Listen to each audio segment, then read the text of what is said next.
WESN, the content capital, is expanding, and we're looking for dynamic media sales executives to join our team. Sell powerful advertising solutions across television, digital, and social media platforms, and help brands tell their story. If you have strong communication skills, a passion for sales, and the drive to succeed, join WESN today. Send your CV to marketing@wsncc.com or WhatsApp 6861662 and start building your future. Knowing how to tell authentic is as easy as 1, 2, 3. Find it, match it, search it. Step 1. Find the style number on the tag. Step 2. Match the style number inside the jersey with the number on the tag. Step 3. Search it. A quick Google search of the style number will verify the jersey is authentic when the search results match the jersey being searched. Don't be fooled by counterfeit jerseys. Before you buy, remember to find it, match it, search it. Fan Zone, 2 locations nationwide. Center City Mall, Chaguanas and Movietown, Port of Spain. Nationwide delivery available. WESN.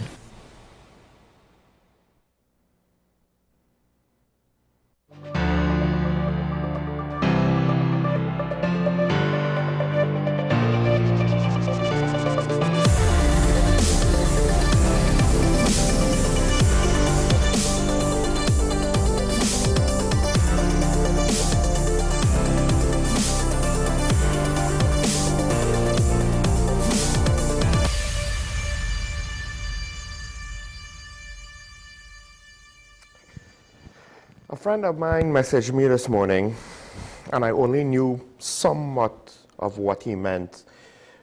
And he didn't mean this in a joking manner to have fun or whatnot. He was quite bothered with it himself. He said, I have so much news to cover. This weekend was mad. And I bring that up to highlight a dichotomy, I guess you could say. An unpleasant reality is the more things that the news has to cover, morning shows has to cover, commentators and analysts have to cover, the more it tends to be negative. And in the industry, particularly in the modern media industry, which not necessarily just this information age, but when you go to modern television media, 24-hour news cycles, which that came mainly from the 90s, negative news sells, sensational news sells, things that will induce some sort of emotion sells. Very rare do you get, or maybe not very rare, it is rarer to get the positive side of that spectrum. Usually it's the negative, and that's my problem. I would much prefer a boring reality where there is very little for me to talk about, and I probably would have to find something else to do.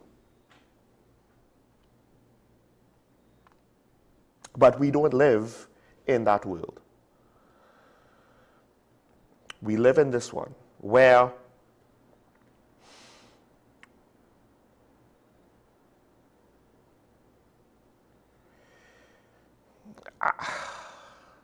I am not entirely sure what to make of the response to the overall situation. And unless you were trying to cut yourself off from the news, which I tend to do on the weekends, by the way, but it just so happened that every time more or less a story came up, except for the last big one, which is the one that personally might bother me the most. I saw a news report or what have you. And it came like in stages, and it just made this whole weekend seem like just a little bit worse. and at least part of the response, yes, our national security apparatus has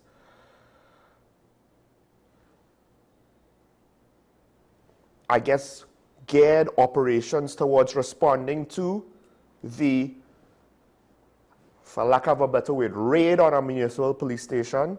The Prime Minister's response, one, she says no need for curfew. Some people might not like that. But then she also said law-abiding citizens are encouraged to go about their lawful business as usual, which, as a statement of fact, is actually, believe it or not, understandable. Just, it's one of those things where maybe you shouldn't say it now. I understand the concept. You don't want the public to all of a sudden change their behavior. It can harm the economy. And it might not necessarily be useful for everybody to literally just lock themselves in their house as a response, right? But on some level, it comes across to me as slightly tone deaf. Then the report goes further. And note, this is not, because with things like this, I would have thought a video might be nice. You know, some sort of public appearance that shows leadership. But we don't get to see leadership. We're only told about leadership when, you know, part of a post says you are safer under the UNC's leadership. Let's not forget that she's having to reassure us of how safe we are while hearing about an officer being killed, among other things, during a state of emergency. This is where Hollywood and also literature has this thing called show, don't tell. But they can't necessarily show us anything with regards to that. Now, not everything that's sensational is bad news. So I'm going to actually pivot slightly. I'm going to take a detour because I want to get this out before I commit to the bad press that happened this weekend. And even with that, it's not necessarily all sunshine and rainbows and only positive. But there was a situation on the ferry. A medical emergency. I think the report says it's an hour into the ferry journey.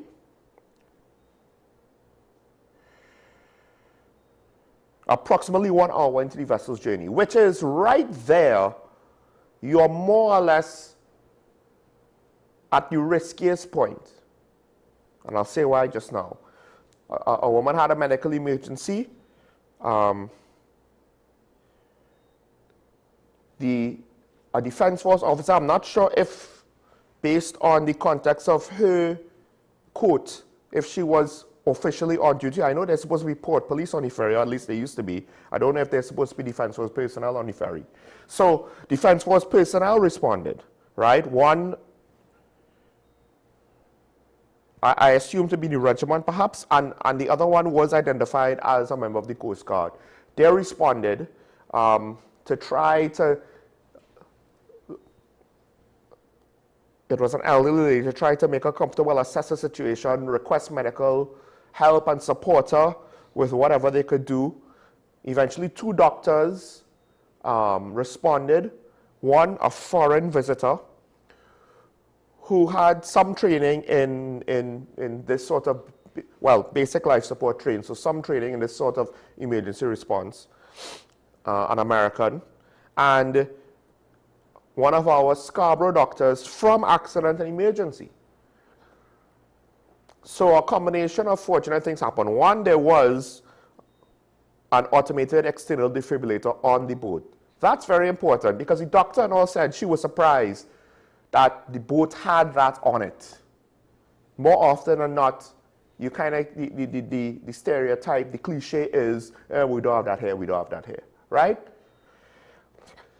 But to some extent, it's kind of surprising that 2 doctors were also on the boat. Remember, both of them were not stationed on the boat. One is a foreign tourist, and I believe the other one is was just in transit were able to respond, were able to stabilize the patient, and then they returned back to Port of Spain and took her to a medical facility.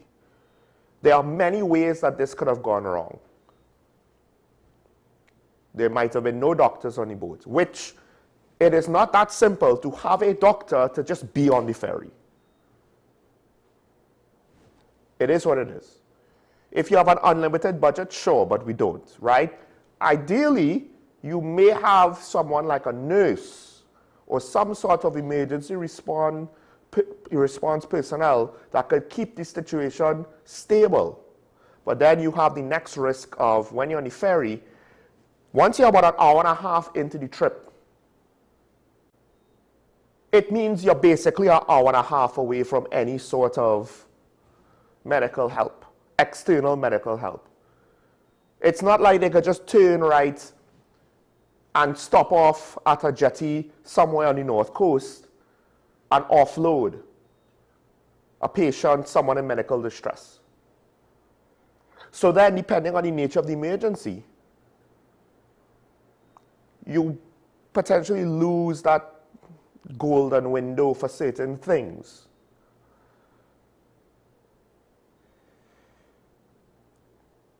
Now, there's no easy solution to this. I don't think we could have ferries all with helipads and have a working helicopter service, right? Although that, some capacity to evacuate a patient off of the ferry would be ideal to develop, but there's no easy way to do that. This is potentially, in hindsight, because I never thought about this before, one of the reasons why I think having a ferry service that might go from a loading dock, not necessarily a full port facility, from Togo, at least for parts of the journeys, would help minimize the risk. But that's not necessarily something you snap your fingers and you initiate and implement anyway. But there are many ways where this could have gone wrong. Part of it is the nature of the medical emergency might have made it, well, basically, didn't matter that you had doctors there if the emergency was severe enough. And a lot of pensioners and the like use the ferry to travel, understandable. And for the most part, I believe statistically, it's fine. It's just now, you can't anticipate everything, and what is the level of risk that we're willing to undertake. So I was very much happy to hear this story. I've been on the boat a lot, at least at one point. I never really saw a medical emergency happen when I was a passenger. And I would anticipate that it's not as though you're going to have a doctor on every boat, just happens to be a passenger there. So the question now is, to what extent are the authorities looking at the situation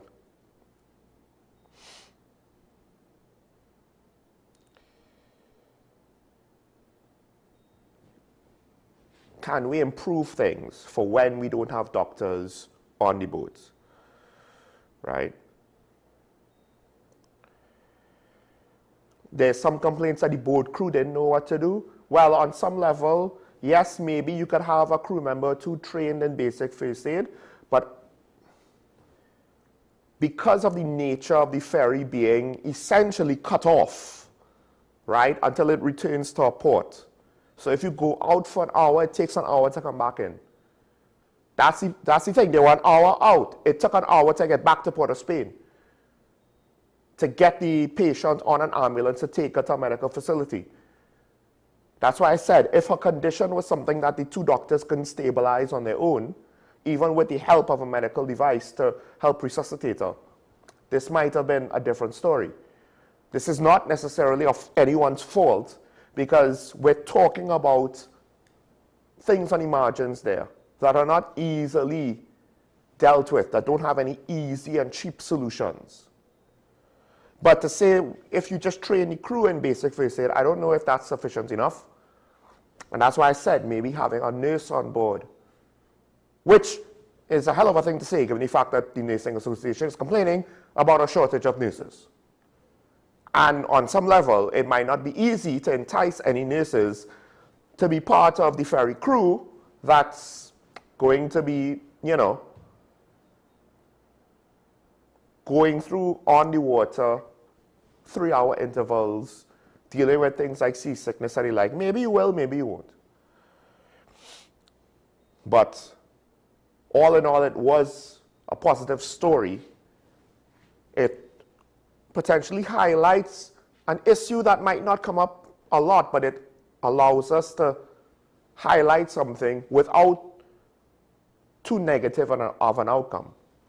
And now I guess the question is, what more can we put in place that is sustainable, that is responsible, but not necessarily trying to go overboard to do something that is too much of an expense that we can't upkeep. And that's one of the stories that came out this week, and it should be one of the big stories, but it's not. Now, the first story that came down the pipe was the situation with the bodies. And I remember seeing the report. My initial reaction was one of dread, because while I knew that it was not likely, I was very much wary of if the bodies found that were improperly disposed of, if they were potentially due to any sort of funny business with regards to their cause of death, which does not seem to be the case. It seems to be that they were just improperly disposed of, and there was not necessarily anything to do with, it was not necessarily any sort of homicide situation or anything like that. And I think one of the things that it highlights is how easily, when things break down in society, and I don't necessarily know the details of the case as to why and how, but the fact of the matter is, when you have 56 bodies between fetuses to adults, so 6 adults, and I haven't read the reports to say how many were full-term children, how many were fetuses and the like. There's a lot of funny business with regards to either babies being abandoned, or maybe aborted babies being abandoned, or sick children with serious conditions being abandoned.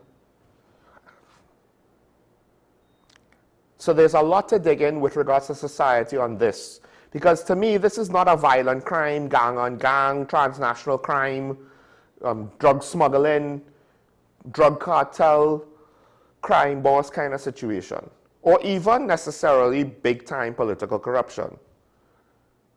But rather, it reflects potentially a certain callousness of our population that's experienced on an individual level, because these bodies are presumed to be unclaimed bodies, or at least that is one of the prevailing theories as to why there's so many of them and why they were dumped in the manner that they were dumped.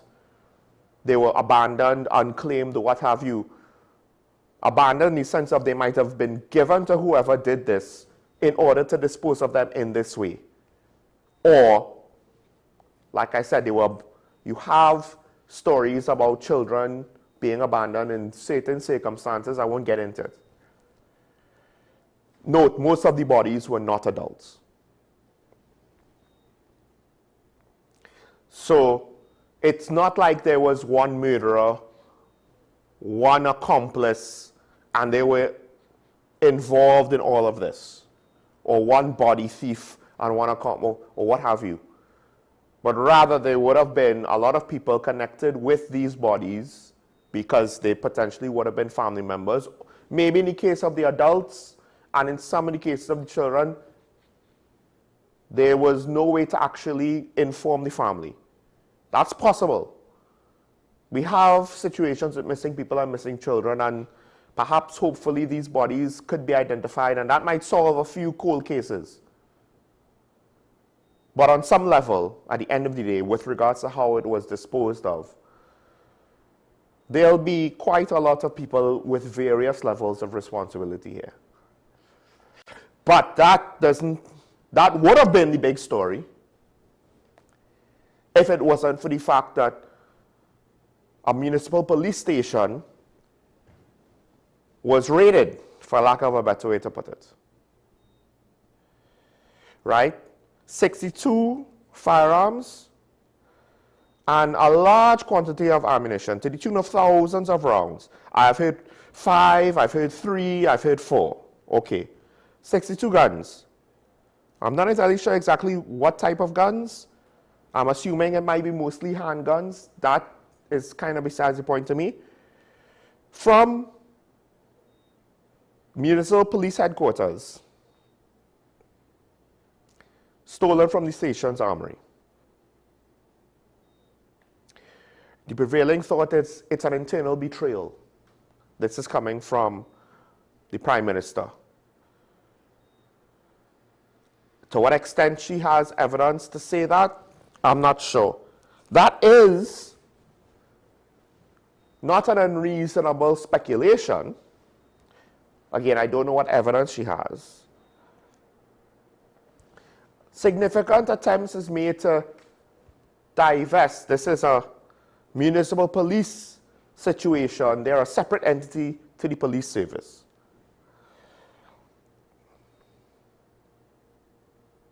It's from the station's armory, so with that detail, I assume these are the sidearms of the municipal police and not illegal guns that was confiscated or the like. Now, here's the thing. From what I understand, she was by herself, manning a station that has an armory by herself.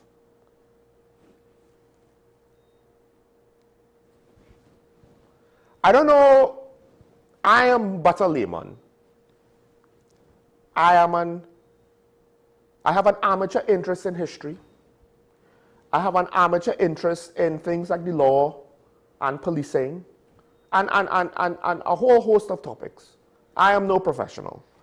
But in my amateur layman's brain, there's a part of me that wonders who thought it was a good idea to have one officer on duty for at least a 5-hour window, according to some of the things that I've heard, while you have an armory of so many rounds of ammunition and, of course, so many firearms.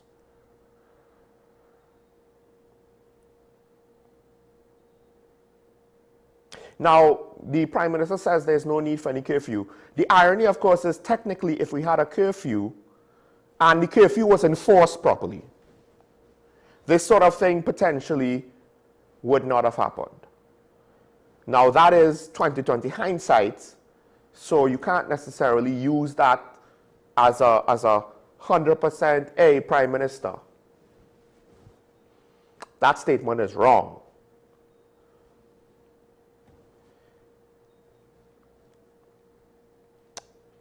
But the thing is, on some level, this is not just a police issue. And I understand it's not the TTPS, it's the municipal police. Well, technically speaking, if you want to call both of them police, I'll call both of them police and use the word police as an overarching thing. It's not just a police issue. I think this is also, to some degree, a societal issue. Because it's not just because someone had a VAPS and said, you know what, one officer overnight would be fine. There has to be more reasons to that. Reasons that come from society.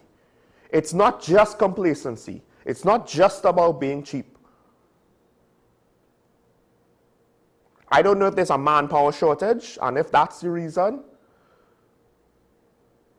But I would imagine there is budgetary concerns, one. And then also there's some amount of complacency where enough people, not just leadership, tolerate or think that this arrangement is fine. And we have now seen where it is not. Now, the commission has come out to say law enforcement is not under attack. This is a one-off situation. This is similar to what I said about the Prime Minister, where I understand the practical reasoning of why he would say that. in this case, it's not just about timing that I have an issue with him saying it. It's also, ironically, usually public figures tend to not want to say anything that you could then hold them to account to. They don't give out details on the plans, because then you will hold them to account on if they carried out the plans or not. They don't necessarily give out the most accurate and the most pertinent statistics. They don't necessarily have the best statistical analysis to present to the public. Why? Because again, you could question these things, right? Now, to be fair, like in the case of the Ministry of Health, when they had their press conferences on COVID, I appreciated the effort, but there were always certain questions that I had, and it told me that there were doctors, they understood the medicine, they didn't necessarily understand the public communications, so they didn't always get it right with regards to what information to present and how to present it. But I mean, to say it's a one-off situation, I don't know if the commissioner realizes it or not. But it's almost like he's giving a guarantee now. Because if it happens again, not only will he look as though he doesn't know what he's talking about, but the population potentially will be quite angry if this happens again. And here's the catch. The catch is, we already had a situation where contraband, that is to say, drugs, I believe mostly weed, I can't remember if any cocaine was included, but mostly weed, went missing in a police station. Let's not forget that. That's point number one. Point number two, when I was talking to my friends about it yesterday, I'm not sure if they realized that it was a municipal police station. And why do I bring that up? I bring that up because they were talking about how in various police stations, the night shift is minimalistic. They all have armories. Not so? If the municipal police station has an armory with 62 firearms, what would a Trinidad and Tobago police service police station carry? We've seen police officers go on patrol with Galils and MP5s, amongst other things. I've seen police officers at the airport with UMP45s.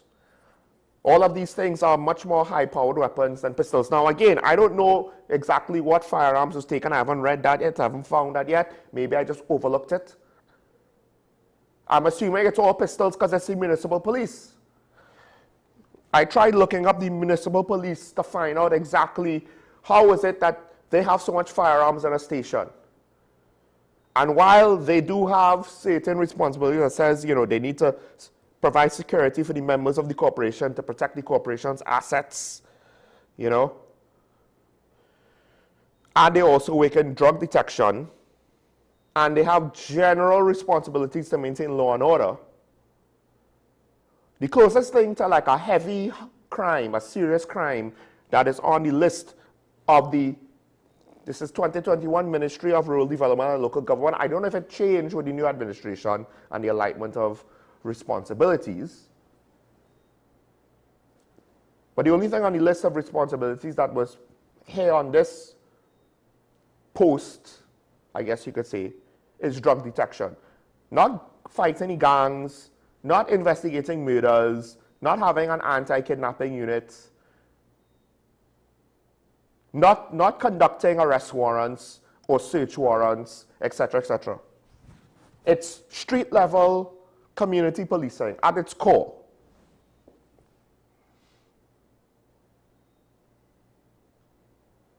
Look at the size of their armory. So what will a police station of the TTPS have? You know, because they're technically the ones that are supposed to be dealing with gang violence, the murder rate, violent confrontation, violent offenders, etc., etc.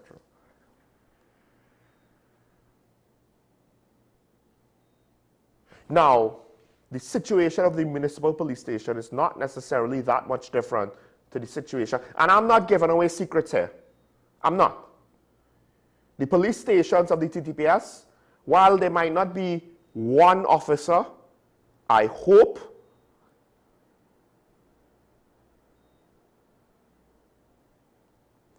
I mean, this was the headquarters of the municipal police.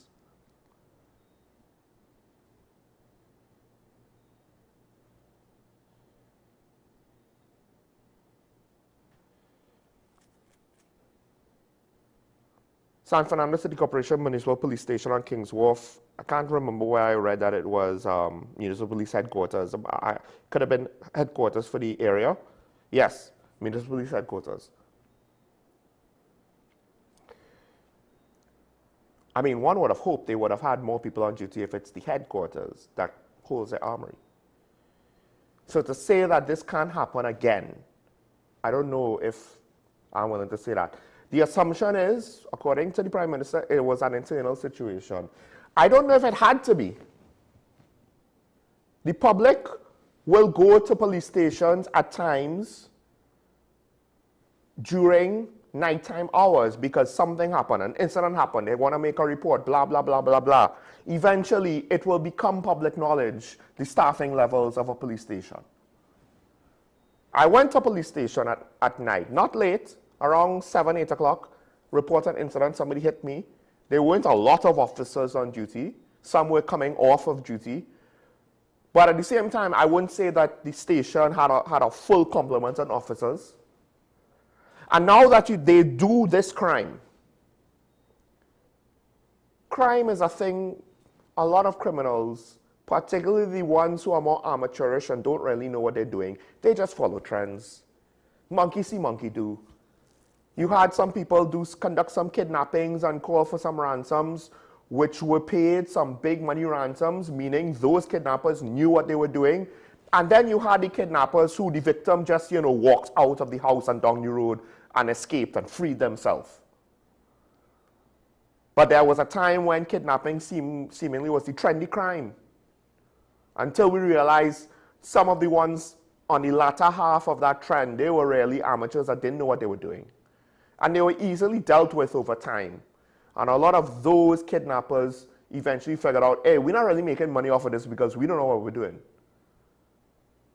Now, the unfortunate reality of that is at the end of the day, people were still kidnapped. Whether or not they were able to escape is irrelevant. They still have to go through that ordeal. It doesn't matter if someone has the capacity, the capability, the knowledge, the means to attack another police station and raid its armory. We might have really bad outcomes if they just make the attempt. So I don't appreciate the commissioner saying it's just a one-off situation. You are basically indirectly or informally making a guarantee, and you technically, while statistics would suggest that that is a correct statement to make, you technically don't know that for sure. What can be done once, in theory, can be done twice.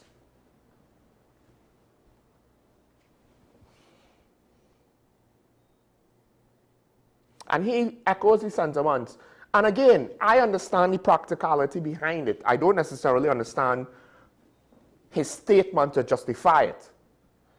I don't think that there's a need at this point in time to cause any undue panic in the public about curfew and increasing whatever with the SOE. I don't know, because the death of an officer by violent assailants who shot her while she was in a police station, oh no, that's not going to cause anyone to panic at all. And while, yes, I don't necessarily think it's guaranteed that curfew would have prevented an incident like this happening, it's kind of hard not to see the obvious. If criminals were not allowed, as with the rest of the public, to freely move about during certain hours at night, at the very least then, your undermanned stations won't be as vulnerable. That's not difficult logic to work out. That seems fairly obvious, and dare I say, it probably is what some members of the public are thinking right now.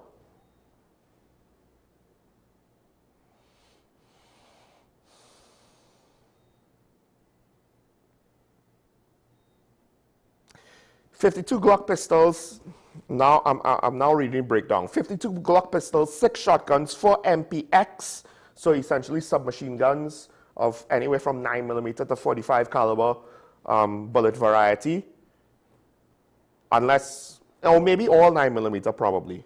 More than 4,000 rounds of 9mm ammunition taken from the station. So that's 10 high-powered weapons for all intents and purposes, for members of the public, for a civilian situation, and 52 pistols. The police armory is raided.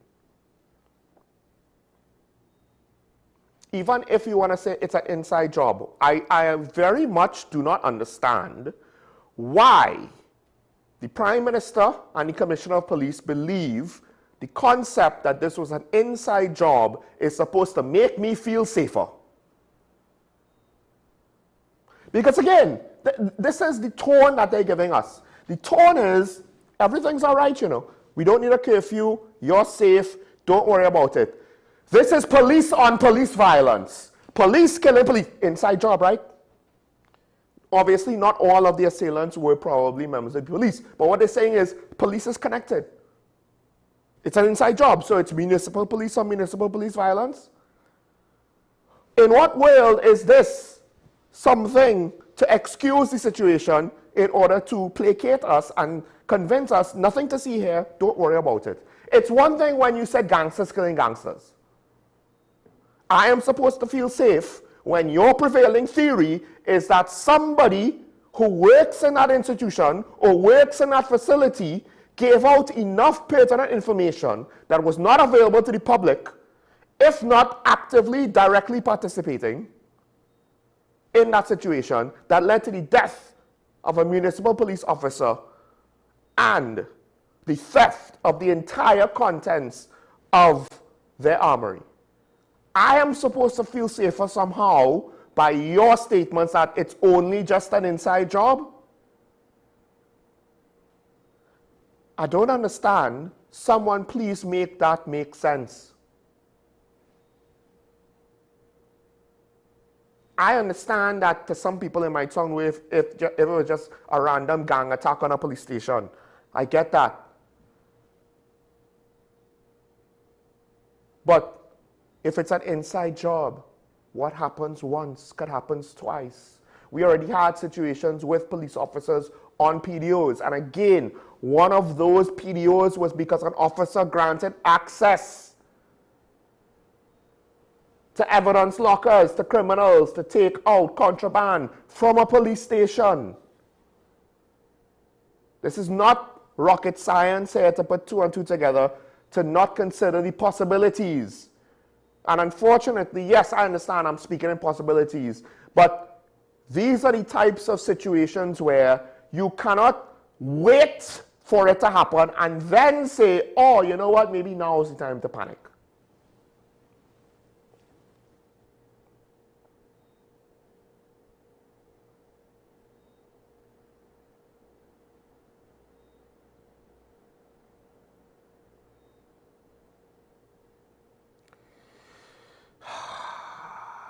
That's not the only thing that happened, by the way.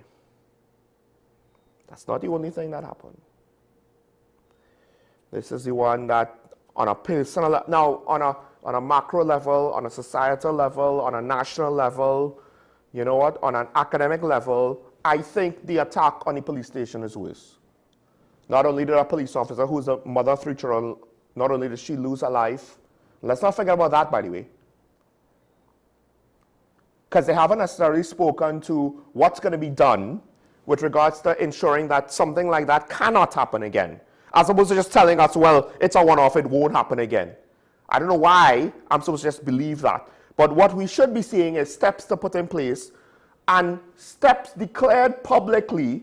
You don't have to declare all the steps, but you want to declare some of the steps. You actually want to reveal to the criminals some of the things you're going to put in place to ensure that this can't happen again. In part because, one, you can't hide it, and in part because, two, the point is to prevent them from having the thought of trying to do this again.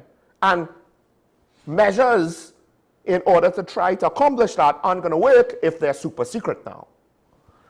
So there's no reason why they can't talk about at least some of the things that they were put in place to prevent this from happening again. Like the simple things, like saying we are not going to have in any circumstance, in any situation, whether it's municipal police, SRPs, TTPS, post office, whatever. We're not going to have, when you have an armory especially, one officer on duty for an extended period of time, whether it's day, night, what have you, public holiday, don't matter.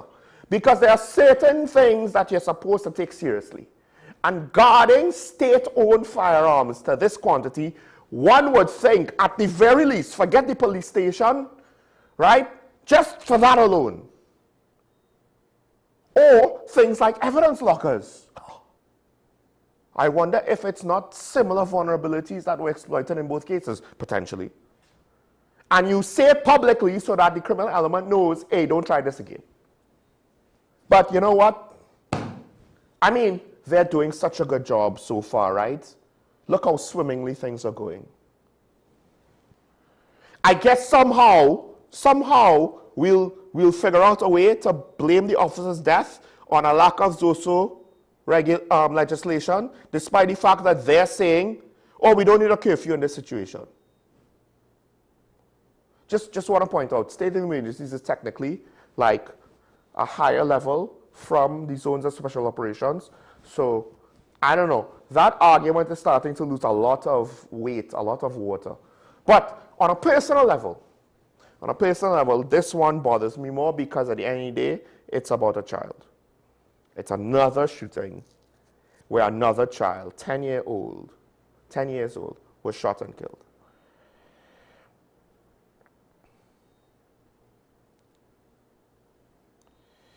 It looks as though it was a spray and pray situation, and they took out everybody. 3 adults, 10 children.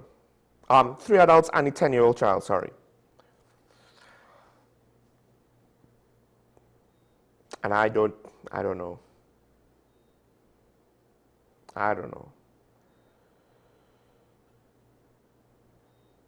That is some ugly realities that we face. And now here's how these states of emergencies, how they worked.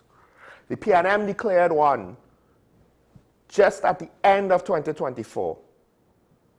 The TTPS starts to put things in place, we don't know what, but assumedly between whatever it is they did and the state of emergency, the murder rate starts to come down from January. I didn't necessarily say that in January because I was waiting to see a trend. We basically saw a trend. That year, 2025, murder rate was down more or less for the whole year. Right? Now, the state of emergency was assisted in part with Carnival, with the general elections. But then there was a window where there was no state of emergency, the murder rate stayed down. Then the government comes with concerns about some threat against the government-specific individuals, not the murder rate. They bring another state of emergency. Common criticisms across all states of emergencies we've experienced in the last year and a half or so, not necessarily being taken full advantage of to try and deal with crime on a permanent level.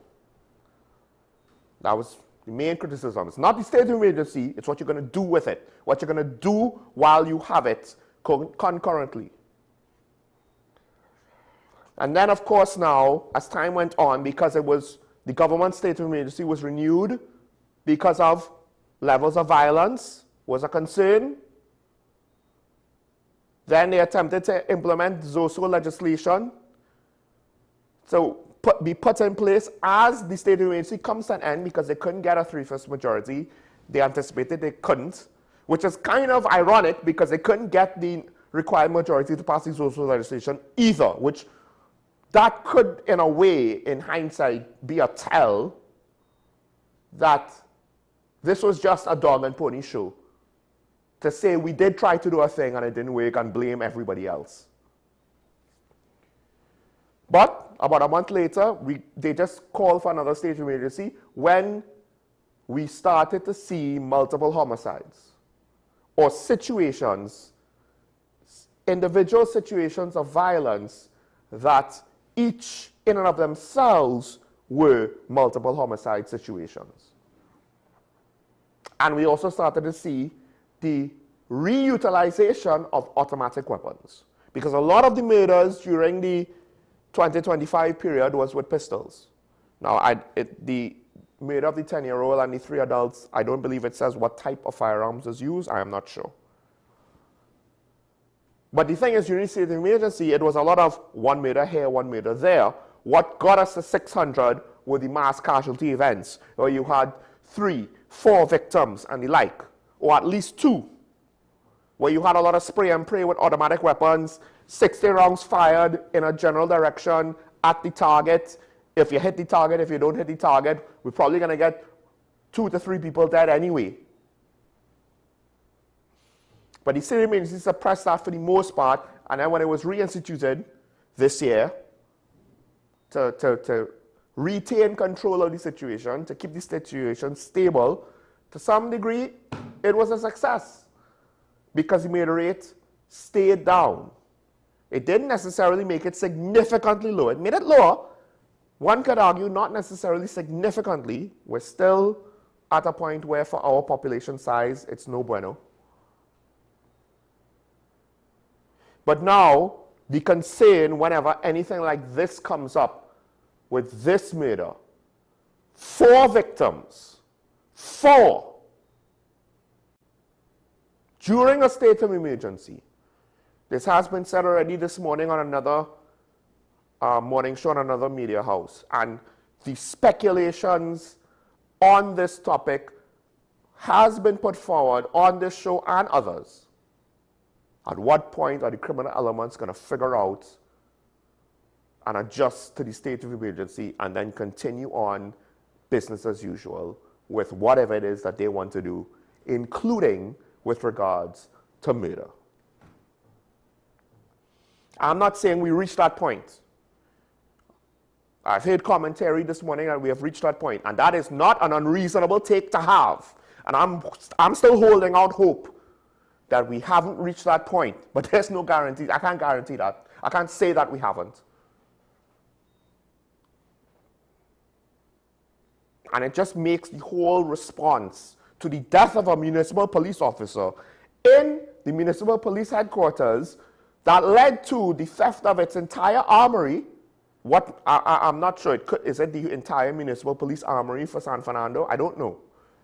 The whole situation and the response to it just makes it all feel that much worse. As though the authorities were completely unprepared for this weekend. And one of the situations, technically, at least on the police ends of things, it's not necessarily their fault. It's not directly their responsibility, depending on how the details shake out on the whole mass grave situation.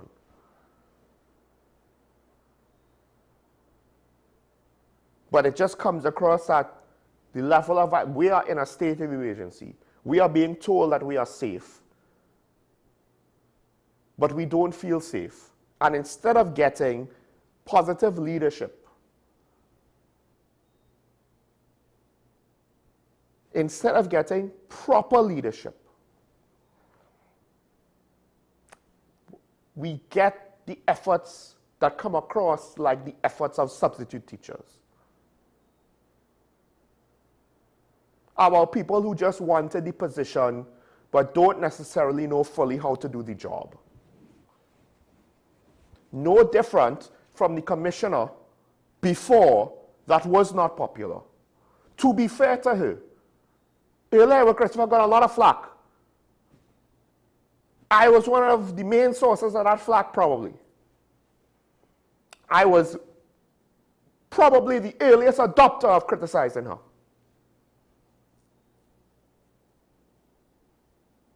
The results are not that different. She didn't have a state of emergency to provide her an extra degree of powers to the policemen under her in the field. She didn't have that. Just always remember that if you want to compare her to the current commissioner. Always remember that. State of emergency powers makes the police's job a lot easier because we have a lot of legislative deficiencies right now.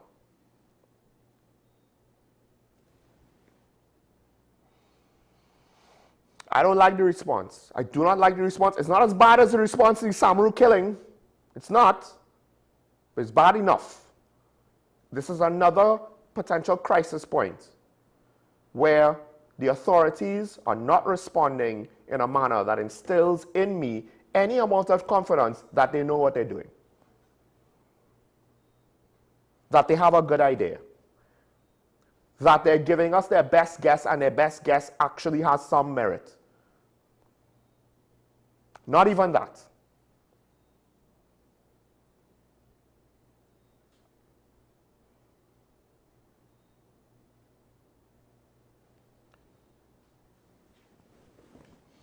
$100 meters is a lot for our population size.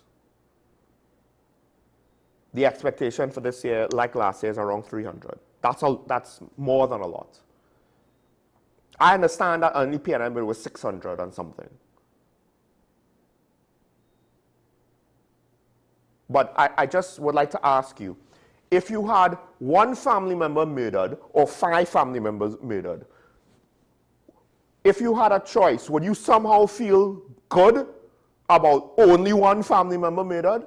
Are you supposed to somehow feel positive if it's only one family member murdered as opposed to 5?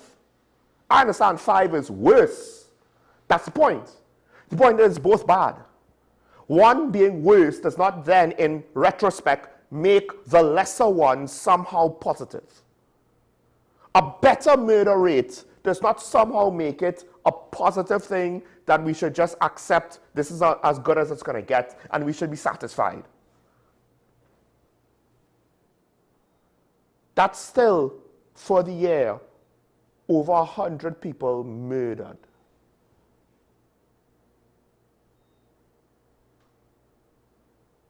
And now a municipal police officer who technically, on some level, has the title of police, right? You could say municipal police, police service, whatever, whatever. They have firearms.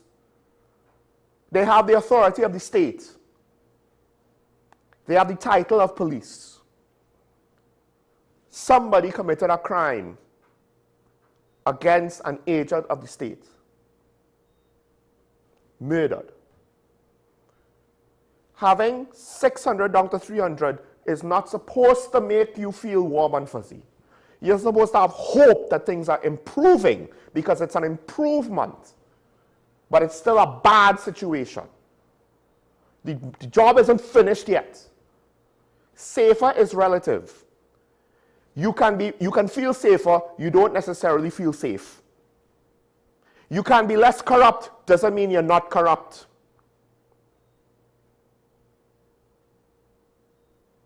If there are 100 murderers in the country and the police catch one, you are technically safer after they caught the one. You are technically safer because instead of 100 murderers, now there's 99.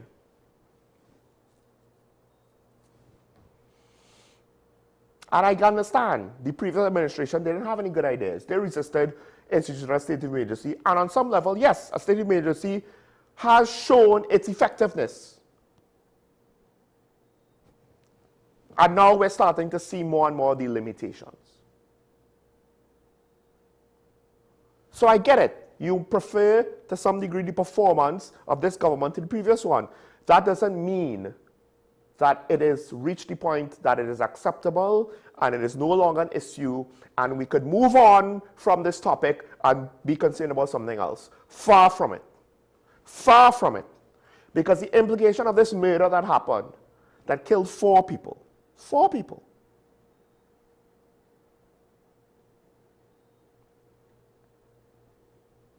The implication of this, amongst other things, like, oh wait, there's a report, it's 8-year-old. All right, different ages. Yeah, they were all in one vehicle. The first report I read didn't necessarily say that detail.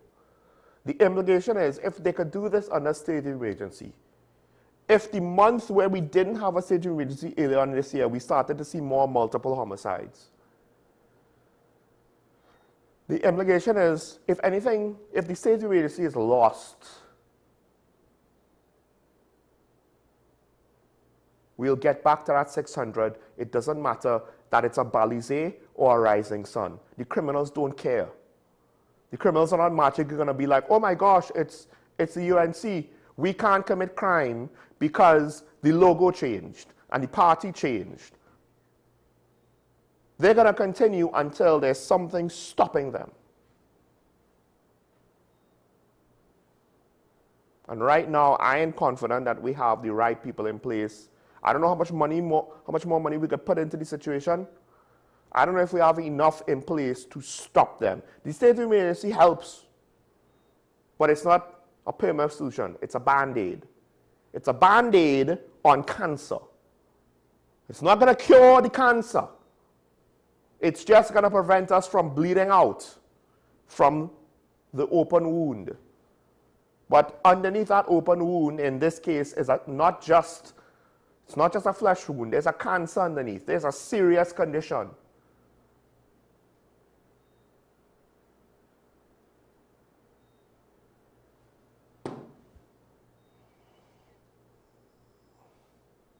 By the way, just by the way, there's another thing, and this is a little bit of sarcasm, and this is a little unfair, and this is a little bit of low-hanging fruit, right? I understand that, but I'm going to say it anyway. Ain't it something that the commissioner spends all this effort to deny citizens firearms, and at least in one case for reasons that I find absolutely ridiculous, like him wearing the Punisher patch, despite the fact that there's nothing to suggest he has operational experience. But ain't that something?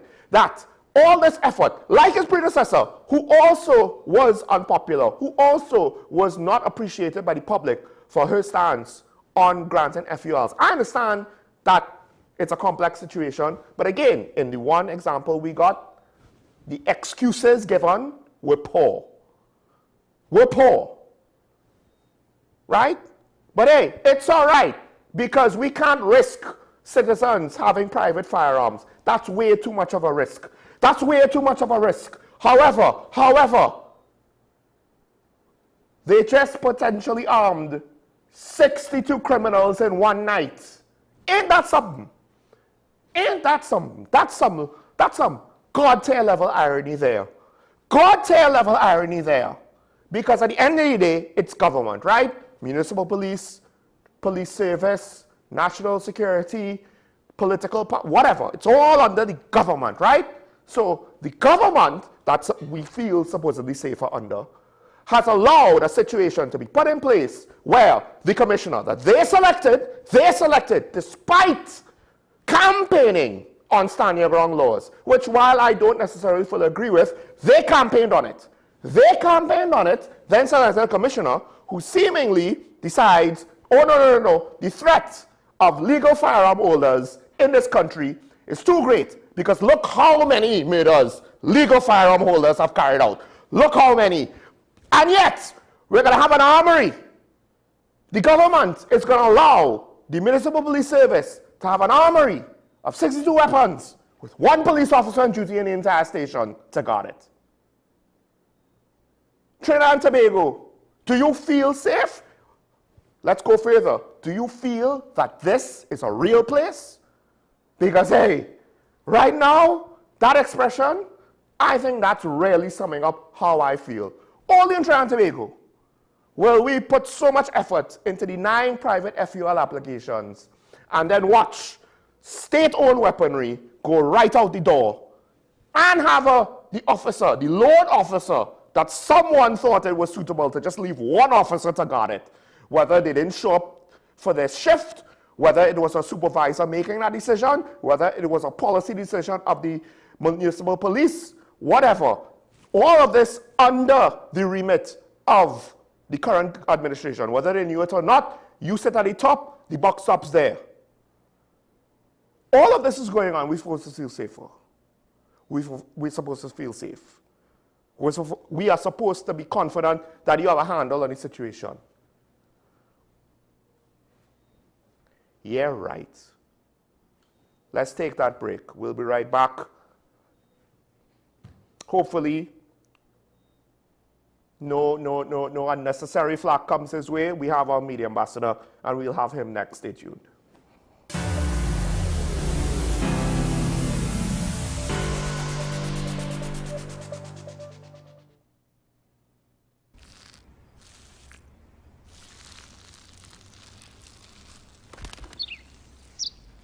Maybe he landed here totally by coincidence. But if by chance he's admiring your fresh coat of Benjamin Moore soft sky blue, well, that's a pretty high compliment. Coming from an expert.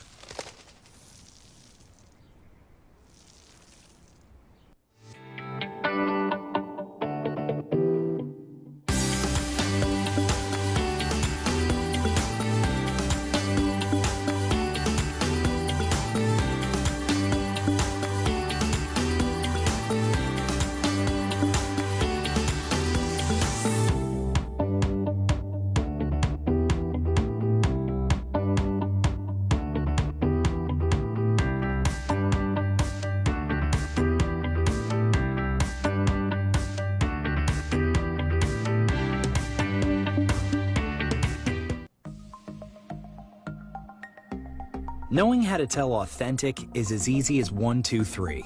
Find it, match it, search it. Step 1. Find the style number on the tag. Step 2. Match the style number inside the jersey with the number on the tag. Step 3. Search it.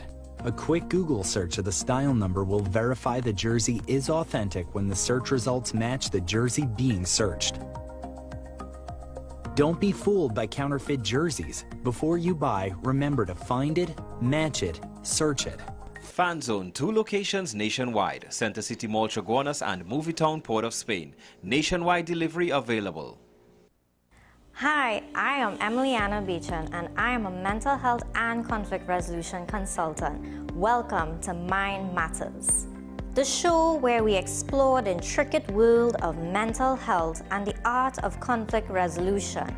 Join us as we hear from mental health professionals, conflict resolution experts, and everyday people who have transformed their lives through understanding and communication.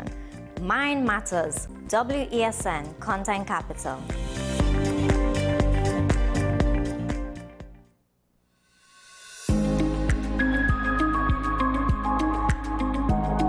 There are limitations in all the healthcare sectors, Correct. not just this country, Yes. where the numbers will surpass the amount of doctors Yes. and nurses to provide that quality care. We're talking about holding a patient's hand, giving them the support, the emotional support that they need, advice. That gap, Yes. you are providing that pivotal gap, so that really makes you stand out from all other NGOs as far as my experience goes. Yes, I actually go into the homes also of the patient.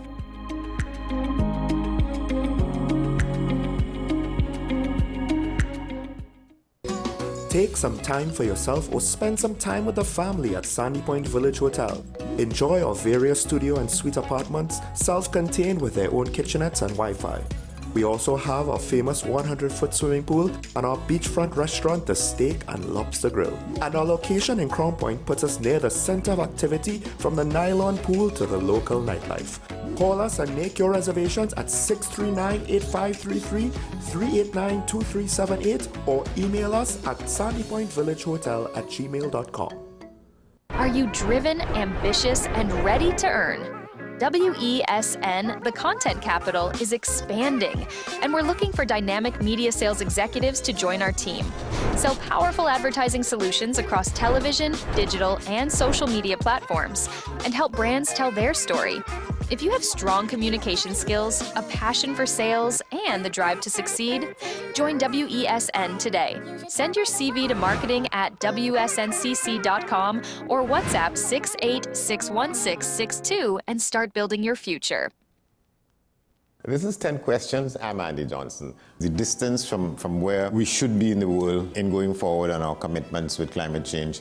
The effects of climate change that cannot be accounted for, it's called loss and damage. And we're seeing loss and damage happening so much more in this decade and the previous decade. The principal term there was this question of the correspondent banking issues. That is why we're trying to build capacity with this country here, Trinidad and Tobago, and other countries in the region. Man is not showing any signs of stopping or even slowing down. More than half of the forest in Trinidad is already gone. All the plants and all the animals and all of the nice clean water and fresh air and everything had to be on this planet for humanity to have a chance. We have small change when it comes to countries that can take decisions, and when they speak, the world listens. The General Assembly is a very democratic forum. And Trinidad and Tobago has the same vote as Canada, in spite of the obvious difference in size.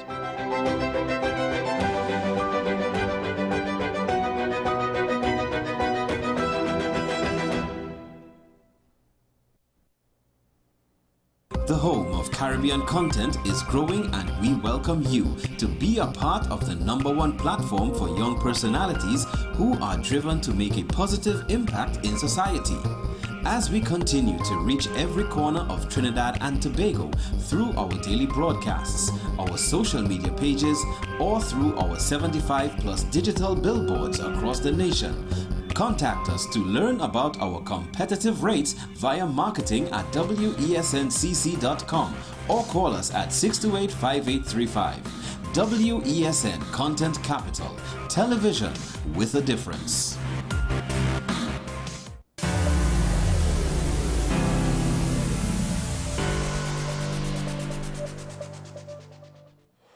I'm back here and talking about the WSND Content Capital, and I just want to put this disclaimer: don't try to have the man, speak for his bosses. Just saying. Now, with that said, we have our media ambassador for the TTPS, acting ASP, Christopher Arun. Good day, Sean. Good day to you. Yeah, and it was an interesting weekend. And it just seemed to come via waves, from one to the next, to the next, to the next. Now, technically, there was an issue, and yes, I understand. People, you might think, oh, why are we talking about that? We have these more important things to talk about. Well, on some level, the being ambassadors with regards to some of these topics, unless there's new developments, there isn't really much new news for them to disclose, right? Right. But there was a situation that you were here to talk to us. Let's start with that first, and then maybe we'll delve into well, after this weekend, Sean, I can't really remember the topic. I mean, like, as you said, wave after wave. But nonetheless, the topic is really safety for courier drivers, delivery drivers throughout Trinidad and Tobago. We are seeing evidence of they being targeted by criminals. And we wanted to take special care when delivering to areas, particular areas and during particular times. So you might have to deliver, or you might be employed to deliver parcels and whatnot, especially with all these online shopping methods that are available now. And then the couriers have to take it to a particular location. It might be a hotspot. It might be an area that you wouldn't really want to venture into. So we're asking persons, especially the employers of these courier drivers, to take some level of caution when venturing into these areas, because we're seeing those persons being targeted, and during the night, to avoid these areas during the night especially. I don't know.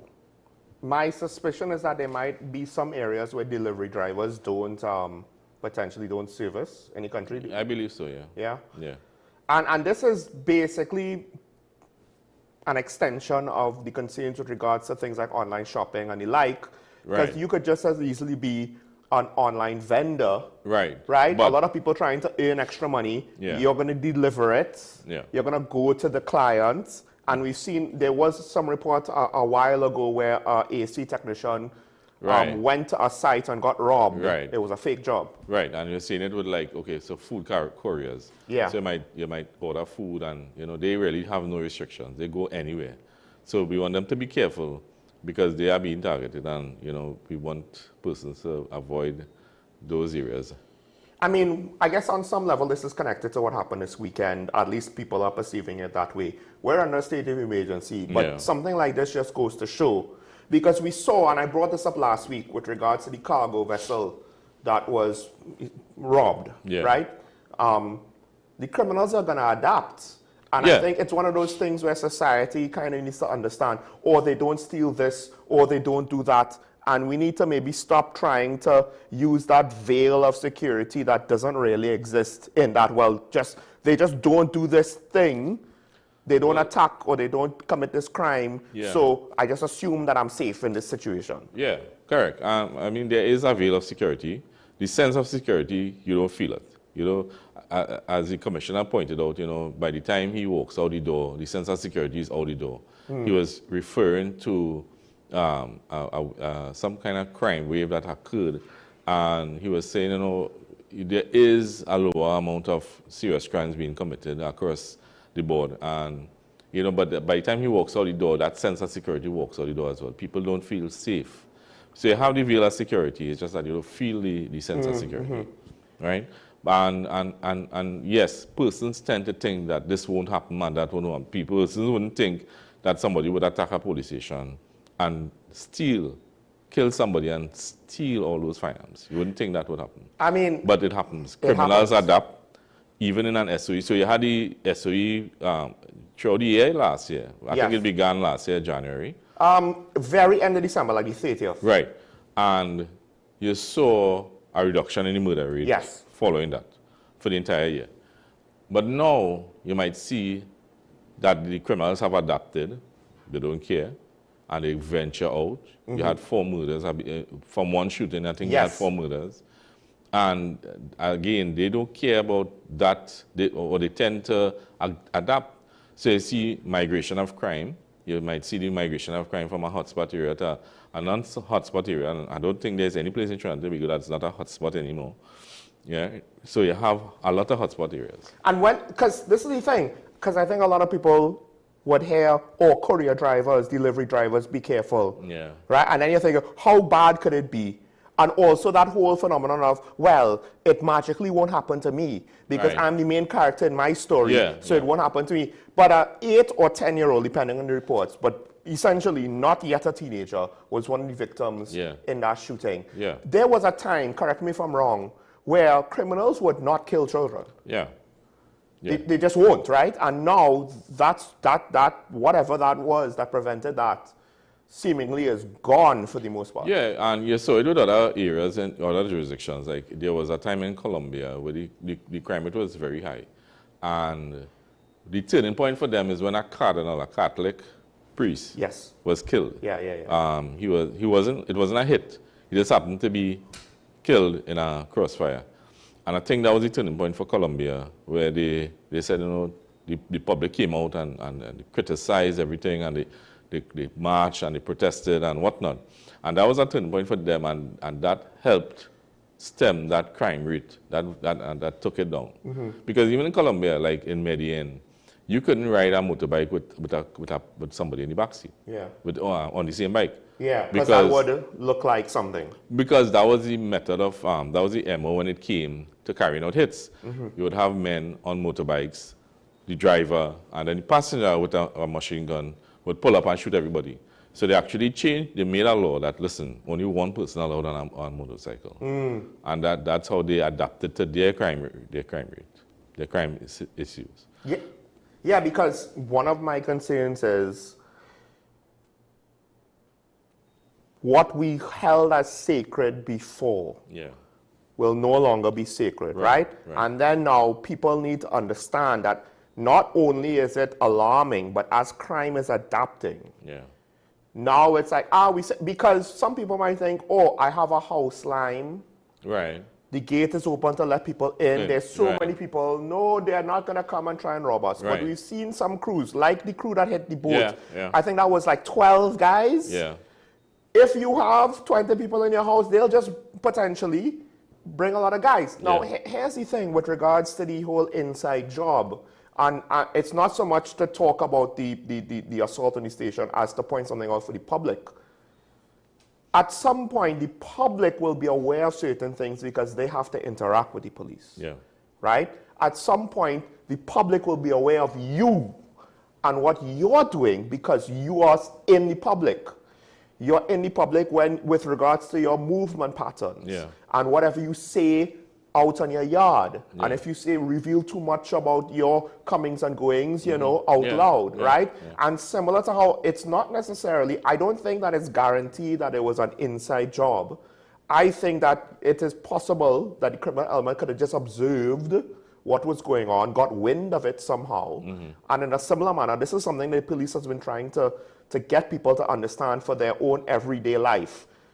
The criminals could get wind of your patterns, your habits, and your vulnerabilities. They could figure it out and then attack you there. Yeah. So again, you're going to see in the near future, or even in the future, distant future from now, where criminals are going to they're going to adapt.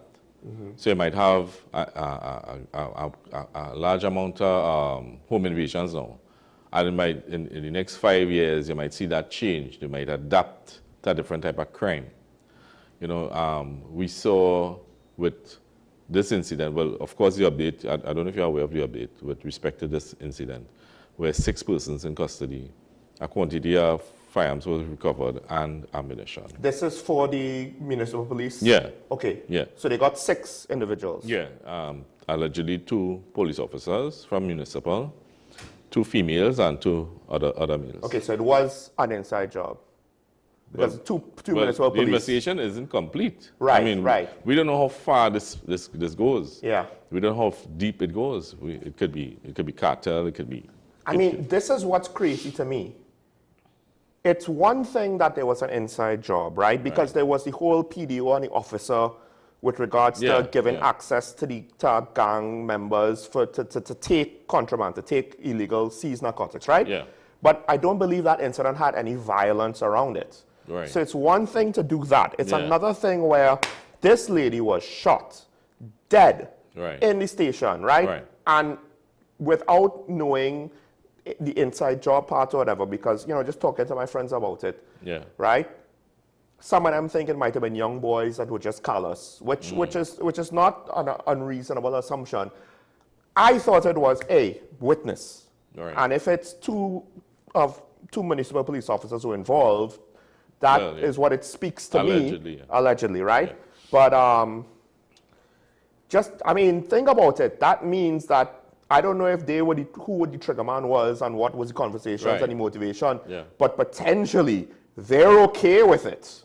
You understand? And that kind of frightens me, because if members of the municipal police, right? And again, we're not talking about the whole municipal police service, right? We're just talking about allegedly 2, right? But everybody comes from society. Politicians, corrupt or bad, police criminal members, the police service, corrupt and good, right? And the bad ones come from society. So again, I'm trying to, because it's not as though we could adjudicate this whole situation on air with you, and it's not like you have all the information. No, I don't have all the information, but you're seeing people saying, or persons saying openly that it was an external attack from an external party, but we don't know that. We haven't completed the investigation yet. These 6 persons are innocent of this because the officers involved might not actually be potentially linked to this. I don't know what part they played. So many, right, yeah, what part you they have the procurer, the principal, the aider, the abettor. You have so many parties to a crime that we don't know exactly how far this goes. But just going back down to things that are sacred before ain't gonna be sacred. Yeah. Like if this could happen potentially where municipal police officers are involved in the murder of a municipal police officer, don't just think, oh my gosh, what does that mean about the municipal police? Think about society.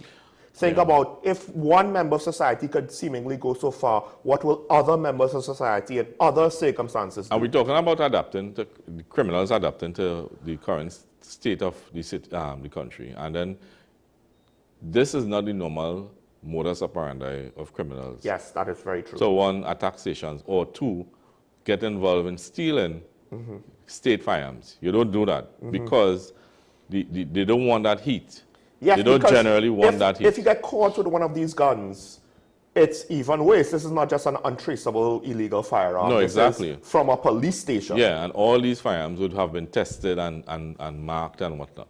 Yeah. So the ballistics, of course. Correct. Because, and this is the flip side, usually, at least in the past, criminals in TNT knew, let's not just murder somebody because you're just upping the crime and you're upping the penalty. Yeah. So if anyone gets caught with these guns in the future, they potentially can be investigated. For other crimes. Not just for other crimes, but also to be connected to this, the death, the murder of a municipal police officer. Definitely, yeah.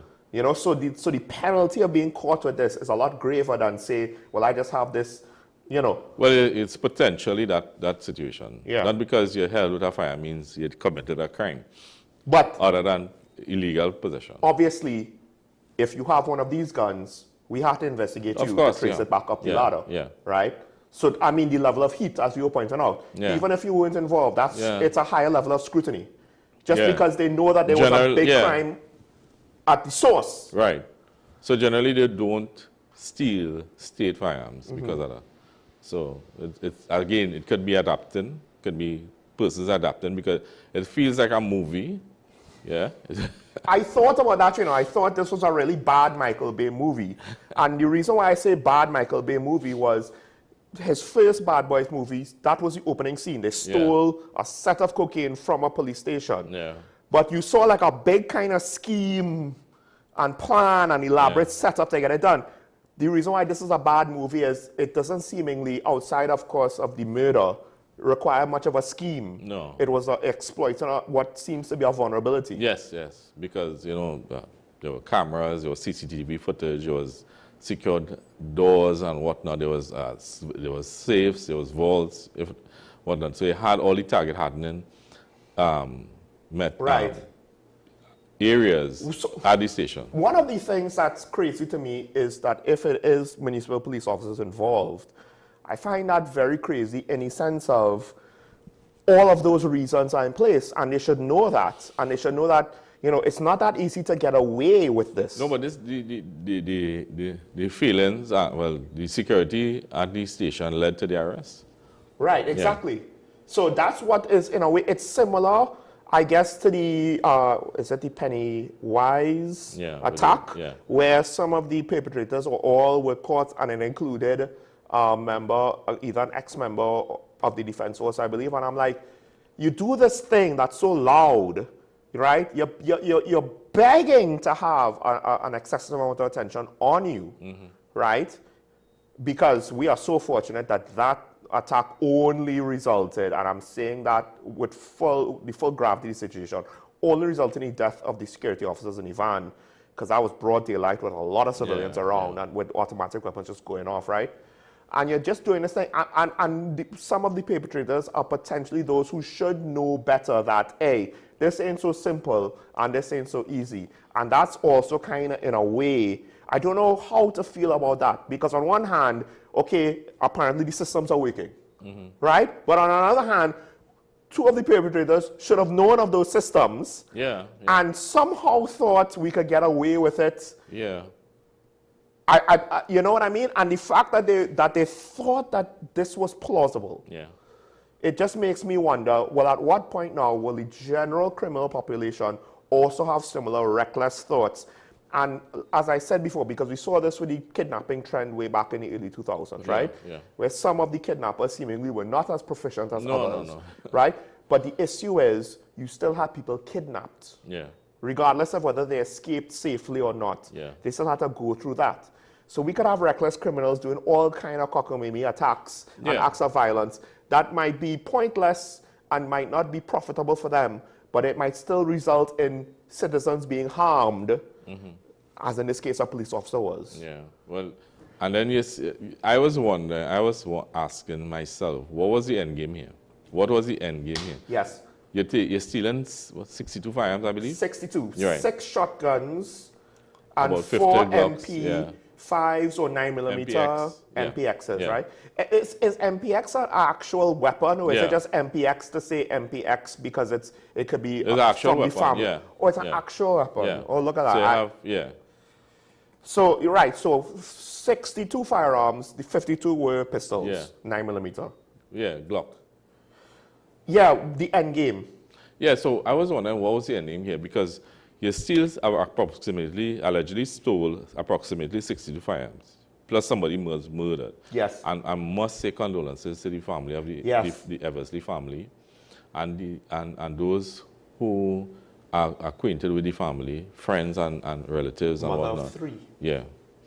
So, you know, and we don't know exactly what took place there. I think she was the victim of an assault as well, you know. So we don't know exactly what took place in there as yet. Hopefully we'll uncover this as we go along. But what was the end game with stealing 62 firearms, allegedly stealing 62 firearms? When you're going to go out there in the public domain and sell in some of these, to whom? To other perpetrators who might potentially sell you out when they get caught with it? Not just that. To what degree was there a market for these weapons? There's always a market for these weapons. I understand, but like... But then again, criminals wouldn't buy state firearms for that heat. Exactly. Yeah. Not just that, it's mostly pistols. Like, don't we have an illegal supply coming in anyway? So to say that we're going to have... Now, I guess if it was 62... MPXs or 62 Galils or what have you, then that might be a little bit different. Right? But it's just a police armory. So like how do you... And it's not like you could smuggle it out to make a profit. I don't think that's... There's no market outside there. All right, we have Diego Martin on the line. Caller, good morning. You on the air? Good morning, Sean, and good morning to ASP Arun, I believe. Yeah, good day. Good morning. Okay. Morning. I have to raise a couple of issues with this whole category of ammunition stolen from the municipal police. First of all, I want to clap back of the MP, Marvin Gonzalez, when he said we should seek outside intervention. First of all, this is a national security problem. You could have seen it 10, 15 years ago happening with the basically collapsing of the police service. So first of all, Marvin asking for external help is to me stupid, because let me pinpoint 3 areas of external help that the same police service caused a lot of discontent, and they ran those people and they did not offer those people any help. First of all, we brought in 2 foreigners, Iwatsky and Gibbs. And the 2nd Division police, together with a number of people, did not cooperate and they ran him out of town. He had to pack up and go and they pay him off. We brought in the DSSS, remember? About that drug money and thing. Nothing came out of it. It was, I think, UK officers and Belgian retired police. Nothing out of that. And more importantly, the most egregious issue, last year, 2025, early 2025, the UK intelligence gave us information about a former government minister in cahoots with a financier. What did we do? Investigation have launched. I'm hoping that an investigation, the Attorney General brought it back into the public space. That needs to be fleshed out. Read the tea leaves. Our Prime Minister said senior politicians from CARICOM and respected persons, all of them, don't be surprised if they name a call. During the the new government SOE, what did our Attorney General say? They have intelligence where gangs are coalescing with each other to basically do all sorts of untowards. Those are the red flags, you know. 3 months ago, a major gang leader, son, died in South. That gang leader was associated with a former government minister. That was the pride of Portersville South. He had, they say 10, 17 children. 10 were boys. All of them were named after footballers. So I'm connecting the dots. The police service has a role to play with this, and it has to cleanse itself. No external help. The officers in the police service have to say, hey, we could do this job. And I believe there are people in the police service has the ability and the competency to do it. And they must go after all those people who in high office who are affiliated with this. I mean to say 2 former government officials were in the back pockets, alleged back pockets of gang leaders. And all of these things tend to spiral. I wouldn't say out of control, but tend to surface when one political party is out of office. I don't want to go into the politics. Understand the data policing. You catapulted a lot of those officers who participate into the senior executive of the police service. We have in the police service a lot of people who should not fit into the hierarchy and the executive of the police service. And I have to blame the president for not acting to remove the police service commission. I'm not saying nothing again, and thanks for allowing me this amount of time to express my disgust of what is happening. Have a nice day. Thank you, caller. Although I do find some of your points actually, in my opinion, contradict each other. Because first of all, if you do have a situation with politicians and their corruption, both negatively impacting policing and positively impacting criminal enterprise, then one way to combat that is with international help. And one of the things that you brought up as one area where that did not work out, because you did say one party is responsible, except that party was not the party in power during the full tenure of Gibbs. Gibbs was 2010 to 2012. The partnership maybe came in after him, I can't remember the timing, was from 2010. So the majority of his tenure was during the partnership, I would imagine, or at least a significant chunk of it. He resigned under the partnership because things weren't working. So to say that one party is the full, I understand the temptation, but we have to juxtapose that with the fact that we voted them in more often than not. So is it really the party's failings or is it our failings? Because I always come back down to, well, they will follow the voters. They will listen to the voters. If the voters tolerate it enough, then they'll do it. It's like a child. If you don't rein in a child, you give them an inch, they'll take a mile. If you don't stop them, they'll take another mile. Right? We voted the PNM in more often than any other party. That is not just their responsibility for that. That is also our responsibility. They came from our society. We have a money line caller. Good morning. You on here? Hi. Good morning, Sean. Morning, morning. And good morning to the other, your guest there. Yeah. Morning. Morning. Now, calling from Arima. Yes. I just can't understand what is it really happening and going on in this country. You get up this morning, you're hearing about the police officer. Why is it when an off-duty officer, you off-duty and you coming back in the station? That isn't right.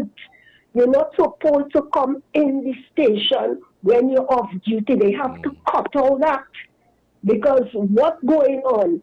One female officer on duty, right?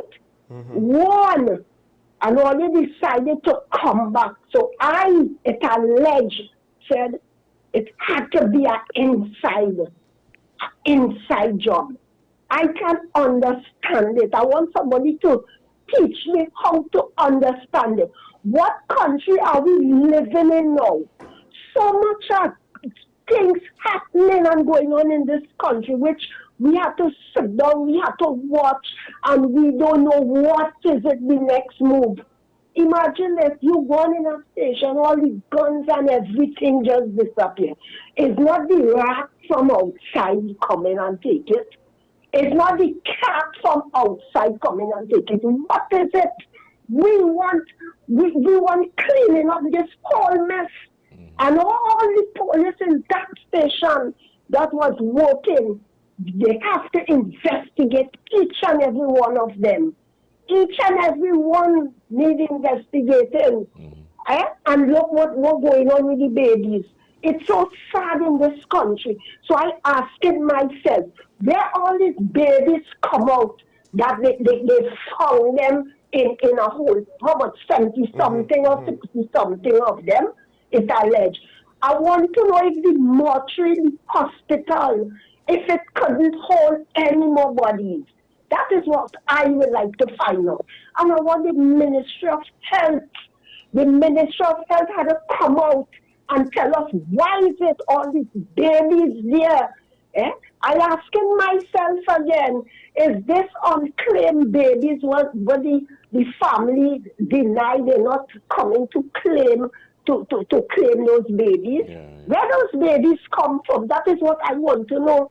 It's real sad in this country, Trinidad and Tobago. It's so sad. I feel like we're not living in this country anymore. We're living in another country. You're seeing it too much of crime. And again, the Venezuelan and them, they come and they get the ID just like that. Some of them, you don't know what happened, what they did over there, but they come in this country, a set of killing, a set of murder and things taking place. We have to look at all of that. Some of them, you don't know the crime they committed over there. They come here now, they get ID, they get this, and it's not 60. It's plenty of them. We have to investigate them. Who will investigate them? Who will investigate them when they already get IDs and all them things? We have to do something about that.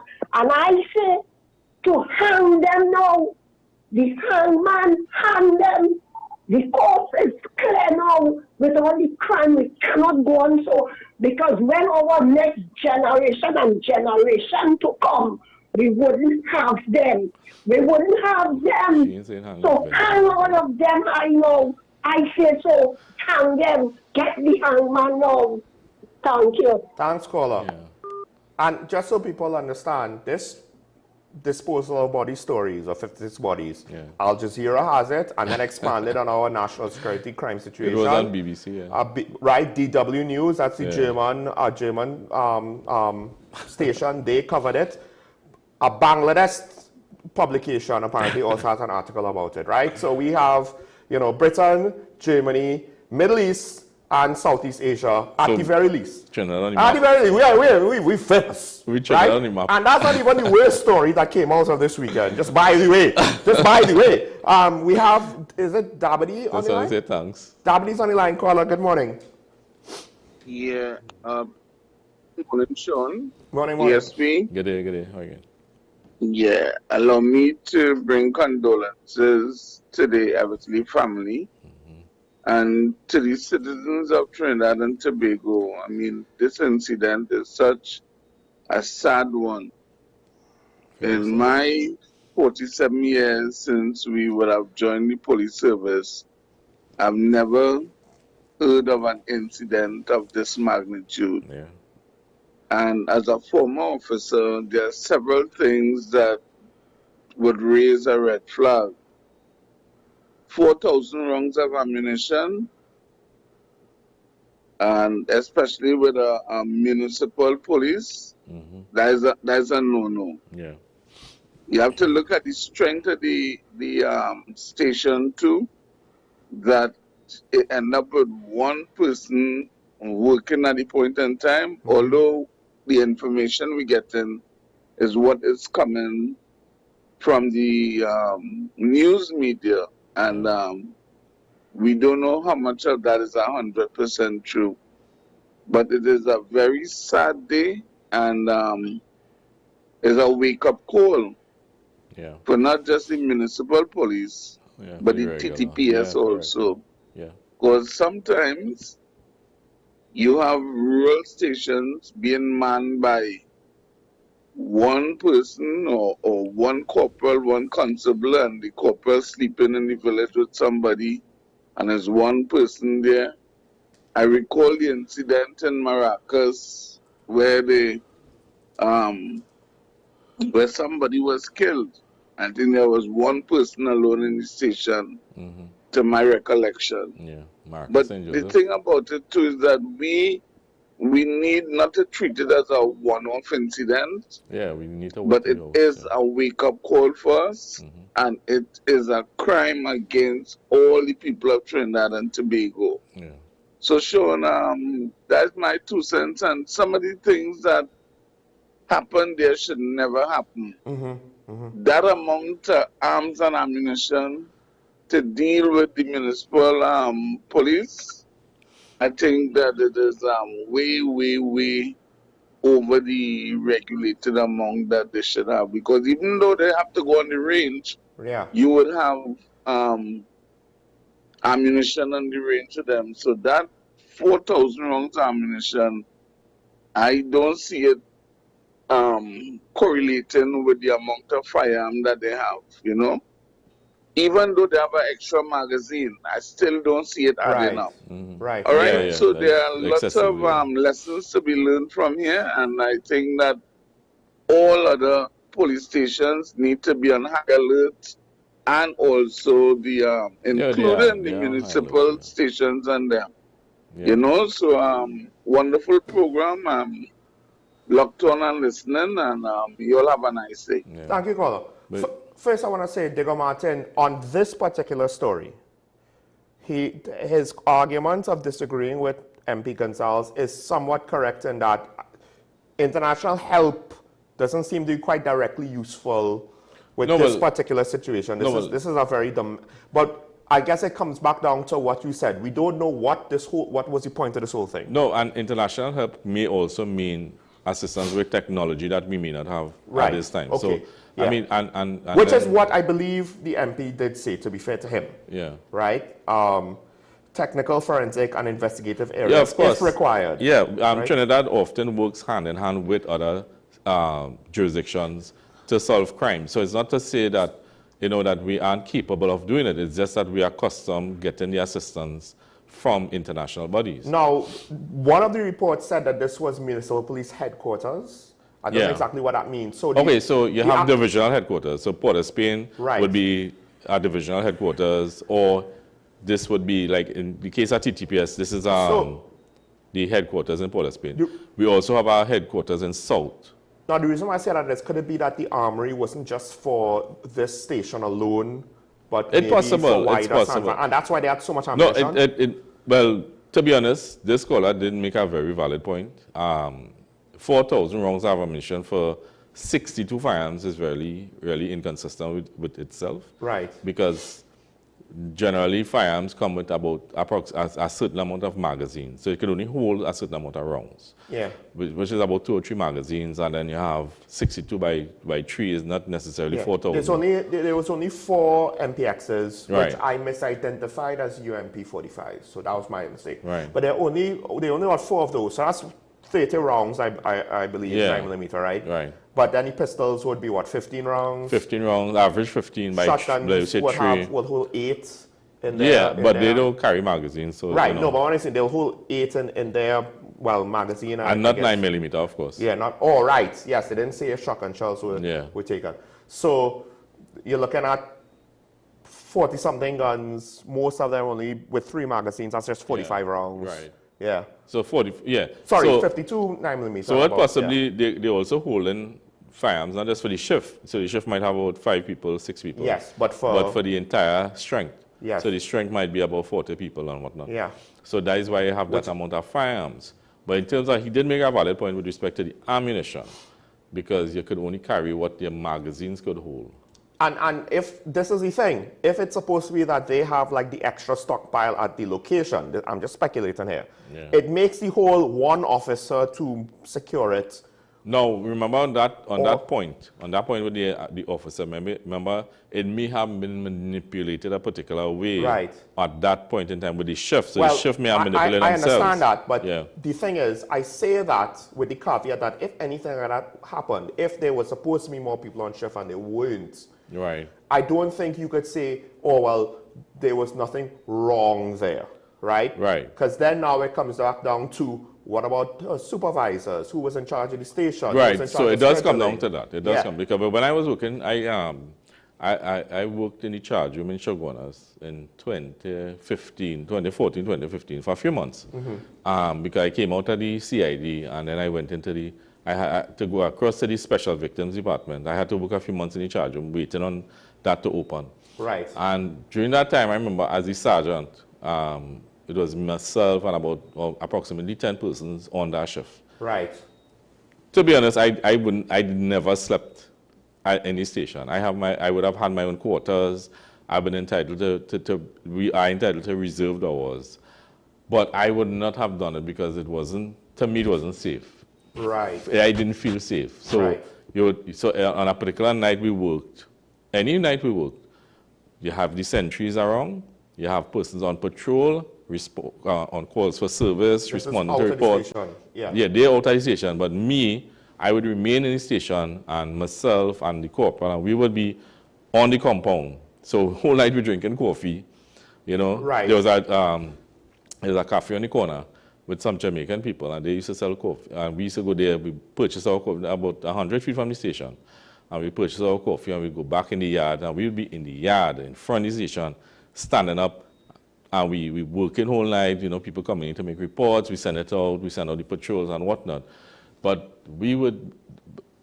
I felt unsafe sleeping in a station. Yes. You know? Because it wasn't like you had 10 guys on shift in the station at the location. No, they would be out. Everybody would be out. So, in this, and we can manipulate that situation. Right. Yeah? But again... but that goes into a whole other realm of who was doing what with regards to the scheduling. And then like yesterday, I would have been on visits. Yesterday was Sunday, and I would actually have visited You were working on Sunday? Yeah. We work every day. So you work you work every day? Every day. You don't have a weekend? No. Okay, just so people understand. Right? So I would have gone to the Komodo Cemetery yesterday. Right. We would have had to visit to make sure that nobody was unnecessarily in the area. You know, we wanted to make sure it was safe and whatnot, and people weren't traversing the area to interfere with the scene. And, you know, the hole was buried up and whatnot. There was nobody around. So one of the things that a senior officer does is visit. So he would visit on a weekend and any night. So just a scene, kind of check on the situation. Yeah, kind of so we would have been directed to go there. Right. We would have also been directed to visit stations and whatnot. So we have many senior officers from the rank of sergeant come up. So I have never worked with the municipal department. So I hope, but it should mirror the TTPS. Well, the thing is, I'm assuming here, when we were just speaking casually with my friends about it yesterday, I don't think any of us knew that it was municipal.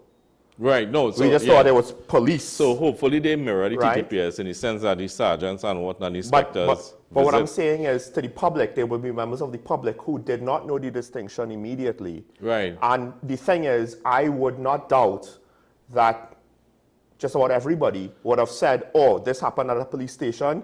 This is believable based on what we know can potentially happen with regards to things like that. Yeah. Who's on shift, how many people are there, things like that. Right. You know, for better or worse, I think the public will not think, oh, this is not supposed to happen like this, so this should not be the case.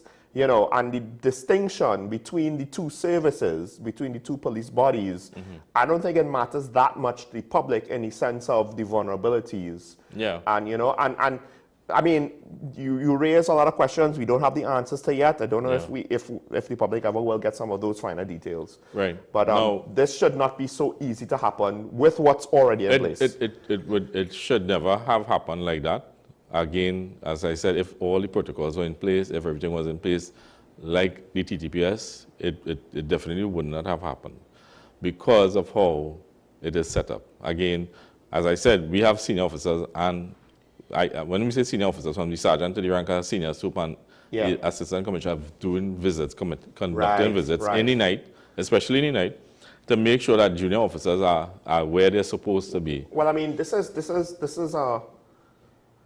a plausible explanation. Let me not say plausible. This is a potential explanation as to why it might not require senior officers to be involved.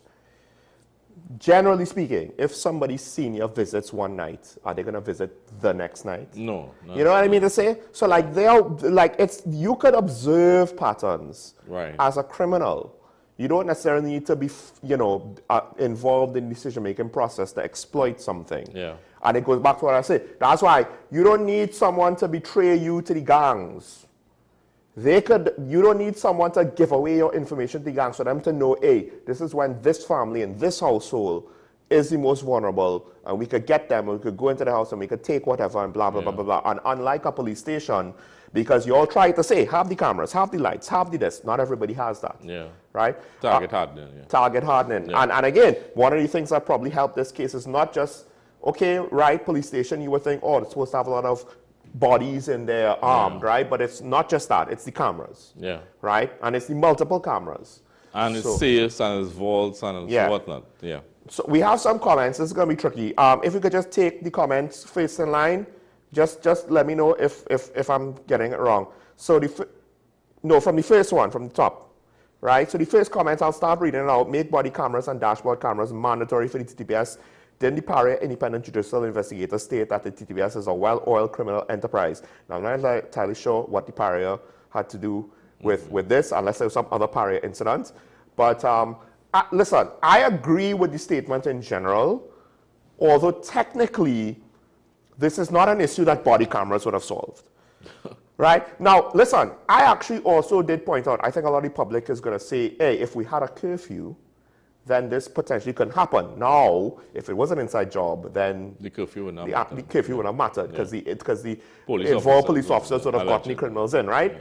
But in theory, just in general, there will be that aspect of, well, if we had a curfew, it might have helped. Well, the curfew would have just minimized where the freeness persons would have had to enter and exit certain areas in Trinidad and Tobago. Yeah. Well, yeah, because then now you have to be able to like fully enforce it. And who knows, the criminals might figure out a workaround. Because the operational level of police and the manpower, I think there's a comment that speaks to that later, so I'll wait on that. Let's take the next comment. This one is a bit controversial. Good morning. I'm not going to bury my head in the sand. I have to call it out. I'm only seeing African persons being killed, 99%. Tell me I'm wrong, please. I'm not seeing this in the other communities unless it's a domestic issue. Thanks. Well, here's the one thing I'll say towards that, and it's very anecdotal, so it doesn't really speak to it. But the most high-profile police shooting that happened in recent memory was not an African man, right? So I'm not one that likes to play this demographics game because I feel as though a correlation doesn't mean causation. I think they're talking about the murder victims. With regards to the 4 being shot? Yeah.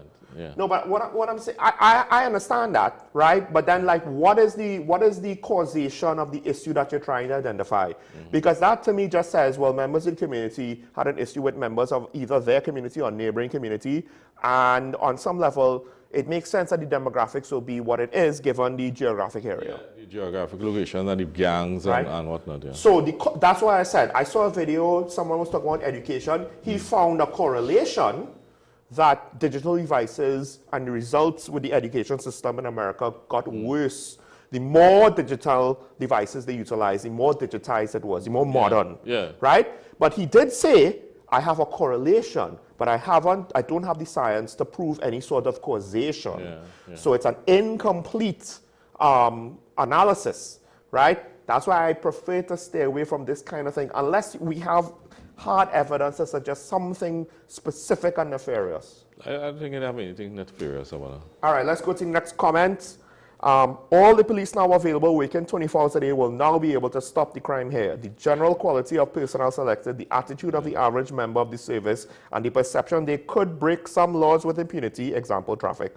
They don't seem to understand that respect is in.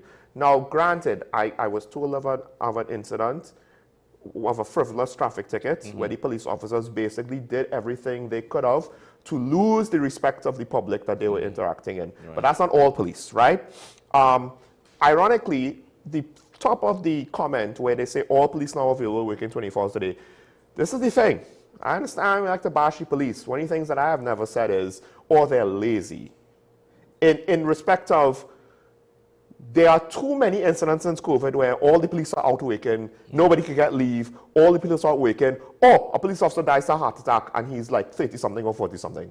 Like, I see that too often. Yeah. Right? So Yeah, my thing is, how much more can you, and I've said this with regards to police in schools and all these other things, how much more can you add, right, without significantly increasing manpower and expect nothing to go wrong? Yeah. One of the flip sides to this whole police station business is potentially now it could also be the victim of not enough manpower, right? If there was no funny business with regards to the scheduling, it could have been more that, look, we don't have a choice. Because I think Gary Griffith closed down some stations in part because of that reason. Like, they just didn't have the manpower to man some of those distance stations. So he found, I think he found it making more sense to have patrols in the area as opposed to posts. Yes. So like because London, the officers tied to the station. Right. So London, exactly, because there's firearms and ammunition in the station. Right. But exhibits. But it's not like prisoners. You have a lot of officers that are operating from the station. Okay. Right. So that makes sense. Sorry. The point.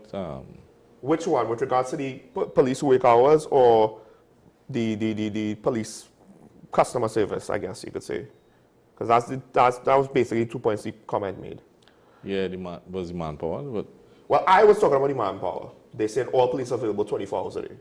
Right. Well, but no, the COVID. Well, and you did see a lot of police officers dying. Right. During that COVID period. Yes. Yeah.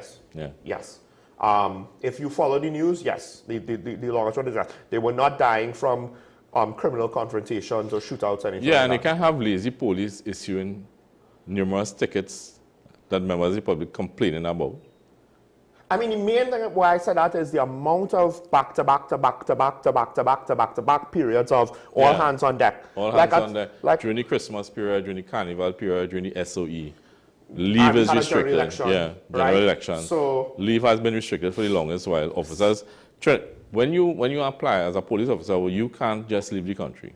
You must apply to leave the country. You must apply to the commissioner of police for permission to leave the country.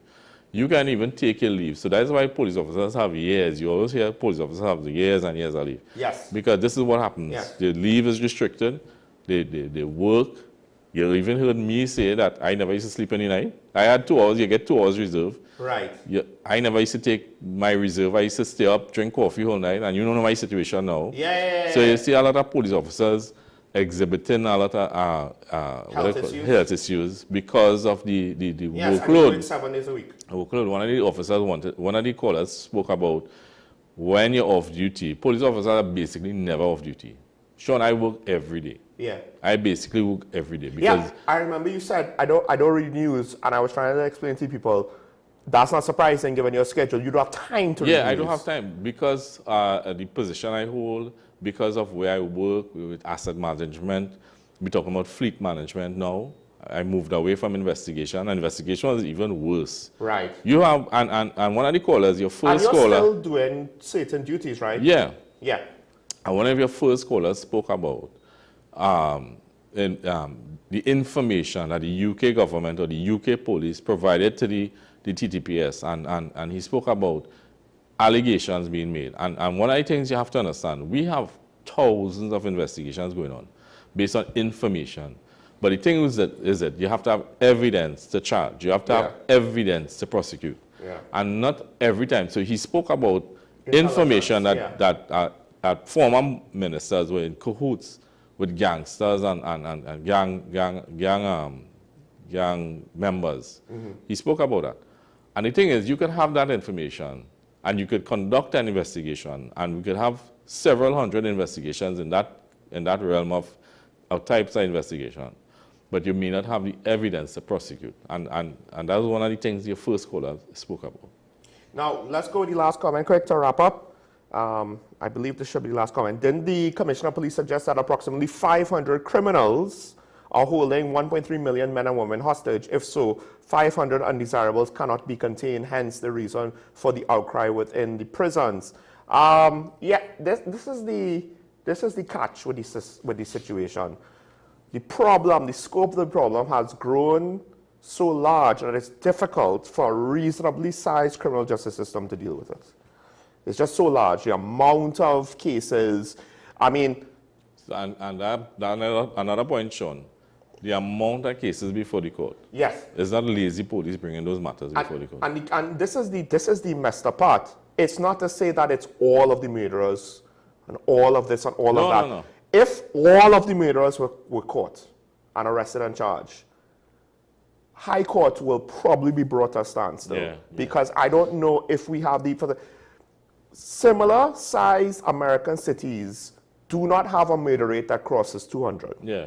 So our criminal situation has gotten out of control, right? And that's why you have things like we need social programs and it can't just be policing alone. Policing is not necessarily to fully solve the problem. It is necessary to try to arrest the problem, suspend the problem, contain, limit. But at some point, the whole thing has gotten so far out of hand, you have to deal with it at the root. Why are young men and women, particularly young men, so willing to say, I'm going to do this, participate in this? Because for most of them, there is no happily ever after. Sean, that Pennywise incident you spoke about. Yeah. It's alleged that one of the perpetrators was from our well-off family. The parents couldn't understand. This is information I have. That the parents couldn't understand why he was involved in it. Whoa, I'm not going to lie. They were bewildered because he came from a well-off family. Yeah, so you didn't need respectable family. And the parents couldn't understand why he got involved in it. Because I think that crime is similar to this one when you ask the question, to what end?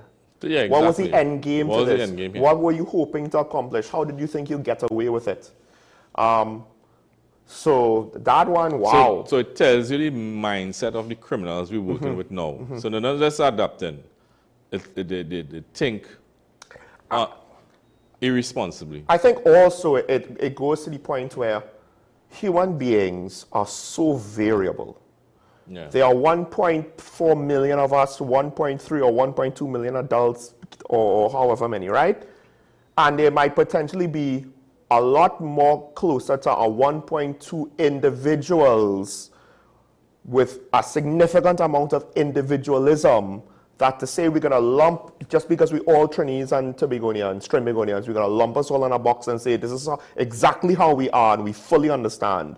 And your third caller spoke about the amount of Venezuelans coming in the country. Well, there's that too, yes. Yeah, but they aren't the ones committing all the crimes, huh? Exactly. Yeah, some, but not all. You have a percentage, yeah. And one could argue that's more centered on issues within the drug trade than a lot of these other things, right, for the most part. Yeah. And a lot of these other things like so many home invasions and and street robberies and violence and sexual assault and stuff.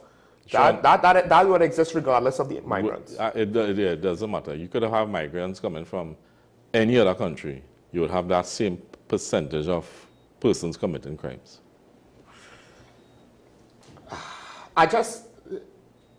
The point I was trying to make was we can't just assume all criminals. Yes, a good chunk potentially, right? We've seen it. Come from economic disadvantaged situations, but not all. Not all, no. Right? And we have to be prepared for that. And that's where you have white collar as opposed to blue collar, as opposed to low-level crime. But I think the mistake a lot of people want to make is, we're like, see, it's not because they're poor. It's like, yeah, that's one anecdotal example. I think it more speaks to the fact that this thing is more diverse. Yeah. There are more variables. It's more complex. There are more influences than we appreciate, right? And the thing is, this is the scary part. If the life of crime could catch a hold of someone that has no need to do it, that implies that there is some amount of the criminals in our society that potentially rehabilitation ain't going to work. Yeah. Right? Because Sean, they want to do it. Yeah, it could be simple as a fad. Persons get involved. There's even the possibility that persons get involved in gang culture. Yeah. Because of the fad. I hate to say this, but internet has basically shown things that suggest you're correct. Yeah. People have gone on to very ridiculous fads that a lot of us might think is ridiculous, and they'll just buy in so easily why is gang activity any different? As much as you might think, oh, that's a bridge too far, if you don't know any better, because... So there was a fad where non-criminals and adults in Trinidad and Tobago were planking. Remember that fad? Where... So here's the thing. They say that we have now reached the point where the current generations, at least in certain countries, their cognitive abilities, their IQ testing results, you know, their academic results, their critical thinking, it's all lower than the previous generation. Correct, yeah. See, before it was every time it keeps increasing with each generation, and now it's decreased. And the scary part is if we're decreasing too much and we lack the critical thinking and so on and so on, then why is it that that young people now are going to know better? Right? That's basically what it comes down to. And then it's easier, because this is what happened throughout history. You know, people who are less capable with regards to problem solving, critical thinking, comprehension, stuff like that, it's easier to fool them. And then now it's the influences, whether it's an individual or just the idea in their head, it's easier to fool them. Hey, this might be a good idea. This might be exciting. This might be fun. Sean, there are persons who commit crimes after playing video games. Now, here's the thing, that's not supposed to be true, but with this generation, I actually think that it's far more plausible than, say, my generation, where statistically, it wasn't true. You might have had one-off case, but I think now, the way how culture is now, and how education is now, and human development is now, statistically, that might be far more of a relevant possibility now. I mean, what else to say? Folks, we're over time, so we'll have to end that there. Went much over than I expected. Oh, wait, sorry, there's a last comment. I'll just mention this quick. When will people learn that the municipal police is not an arm of the TTPS, but the Ministry of Local Government? It doesn't matter.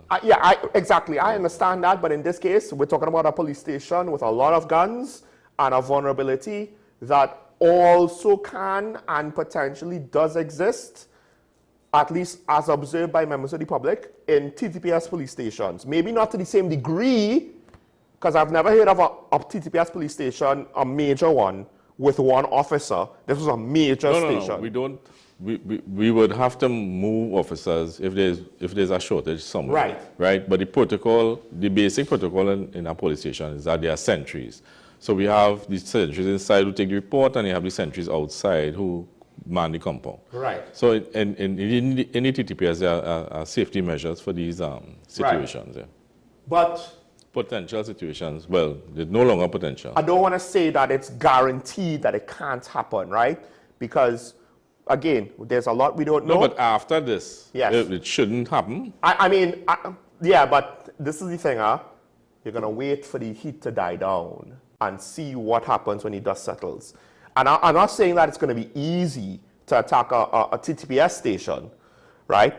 You just get the right circumstances, maybe another inside job, you know, maybe there's just, you engineer things for a shortage, whether external or internal, right? You could externally influence police officers and they don't know, right? Yeah. Something minor that you figure out a vulnerability, or, you know, my mother's sick. Or you know what I mean? Like something to look out for. Well, we don't know. I mean, there is potential. Yeah. But it shouldn't happen. Yeah, and so as you say, the distinction on some level in the grander scheme of things doesn't matter that much, because if it was a municipal police station that didn't really have any guns and anything like that, well, all right, fine, right? And then we can say, oh, we're blowing this out of proportion. But we kind of saw a worst case scenario where a station was robbed of its arsenal, and we haven't fully recovered it yet, at the very least. No, not at all. All right. Thanks to the comments. Thanks to the callers. This is just one of those things. It's a first.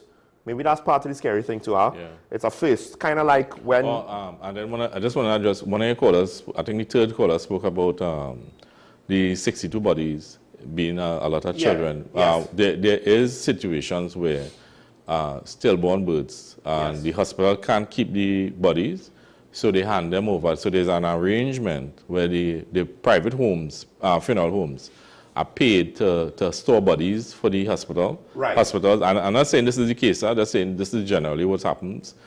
And the state would pay the funeral homes to dispose of the bodies, so there's a lawful disposal. Yes. And under the laws of Trinidad and Tobago, you must have permission to dispose of the bodies, or anybody to dispose of anybody, any deceased person. You must. So there, even adults that have died at the hospital, that they would not have had relatives to bury them. And this is generally called a pauper's funeral, where the funeral home or the hospital or the coroner would grant permission to the body to dispose of the bodies. But generally, normally police service is contacted, so you would have police station. So you go to the police station or in your district, in the funeral home district, or the hospital or the corporation area, and you seek the assistance of the police to kind of supervise this. Right. Yeah. So then, of course, now the question is, was so there some sort of so a lot of questions should arise. Motive of doing it on the cheap, because that's what a mass grave suggests, amongst other things, right? But the term is pauper's funeral. Yeah. And they conduct a funeral and they bury the bodies after a certain amount of years. The thing is, because there were so many children and fetuses. As I said, I believe those were stillborn births. Right, but on some level, the family is just gonna. Generally, they don't take the bodies. Okay. The parents are the stillborn. Right. But, yeah. The hospital will officially dispose of the body. Okay. Yeah. Well, I mean, listen, that's what we hope it is. They could. Well, yeah, but there is an investigation to eliminate that possibility. Because there is illegal abortions. Right. So they would conduct an investigation because not to all make of sure them are. Everybody's accounted for. But you said for stillborn births, not all of them were fetuses. No. As I said, there may have been adults that died at the hospital. No. I'm talking about the children. So not the adults and not the fetuses, but the born children. Yeah. One would assume they have parents. Yeah. I don't think you could. Can you just leave the body? Yes, they can. Yeah. Okay. So all right. Well. They can abandon the body. They can abandon the body. Yeah. There's actually a charity. I was doing an investigation where a child was raped, and she had a child. She had a baby. The baby was stillborn, and there was this charitable organization that would keep the body. They would pay the funeral home to keep the body, I think, for a year or something like that. Right. Yeah. A child was raped and had a child. Yeah. I don't need to know. Sorry to have said it like that, but... my issue is, look, that's a level of depravity of the perpetrator that we would have hoped was not something that would exist here. But unfortunately, we are not immune to that level of deviance. Right. So our investigation was, we were trying to get DNA from the body. Right. To match to the father. Right. That's why they keep it for the year. Not a real place. Folks, thanks to the callers, thanks to the commenters, thanks for ASP Arun for joining me once again. Heavy weekend. Right, and yes, and remember the point that the media ambassador coming here today was to talk about we did? Korea. We did. Just so folks, that we'll end with that. Keep on your P's and Q's. Don't assume that you're safe. Delivery drivers, couriers, and of course, if you're a private vendor, which is something you should have known from before with all the warnings with regards to online vending and the like. Be careful out there. And the whole situation with the police situation, the station, and the cargo vessel last week or what have you, it just goes to show, do not assume that your situation is safe because they don't rob delivery drivers. The police is saying, no, that is on the radar now. Don't take it for granted. Don't take your street is safe. Don't take it for granted that your workplace is just automatically safe. Your job is automatically safe, etc., etc. They're not gonna rob your dump truck. Who knows? They might just rob your dump truck. And the question is, will they kill you for it? Right? That's the issue. Right? Even if you try to cooperate, it's not guaranteed. Just saying. So stay safe. Do the best you can to stay safe. Keep your awareness up at all times. Right? Like when you're in parking lots and the like. Remember your allegiance to the Republic and to each other. I'm not saying get involved if you see someone in distress, but at the very least, call the police. Don't just wash your hands of the situation and walk away, right? And worry about your own skin. Call the police so that we could all see each other safe and sound tomorrow. Bye-bye.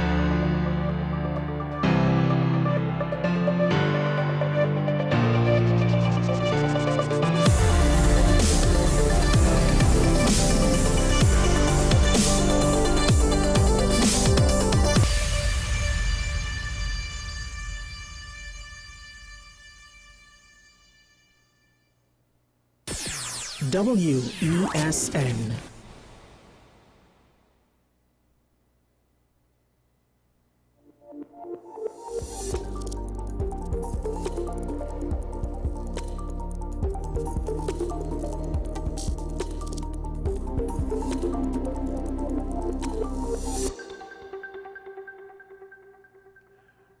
Well, hello, everybody. This is 10 Questions. I'm Andy Johnson. Good to be with you again. Let's tell you what's happening.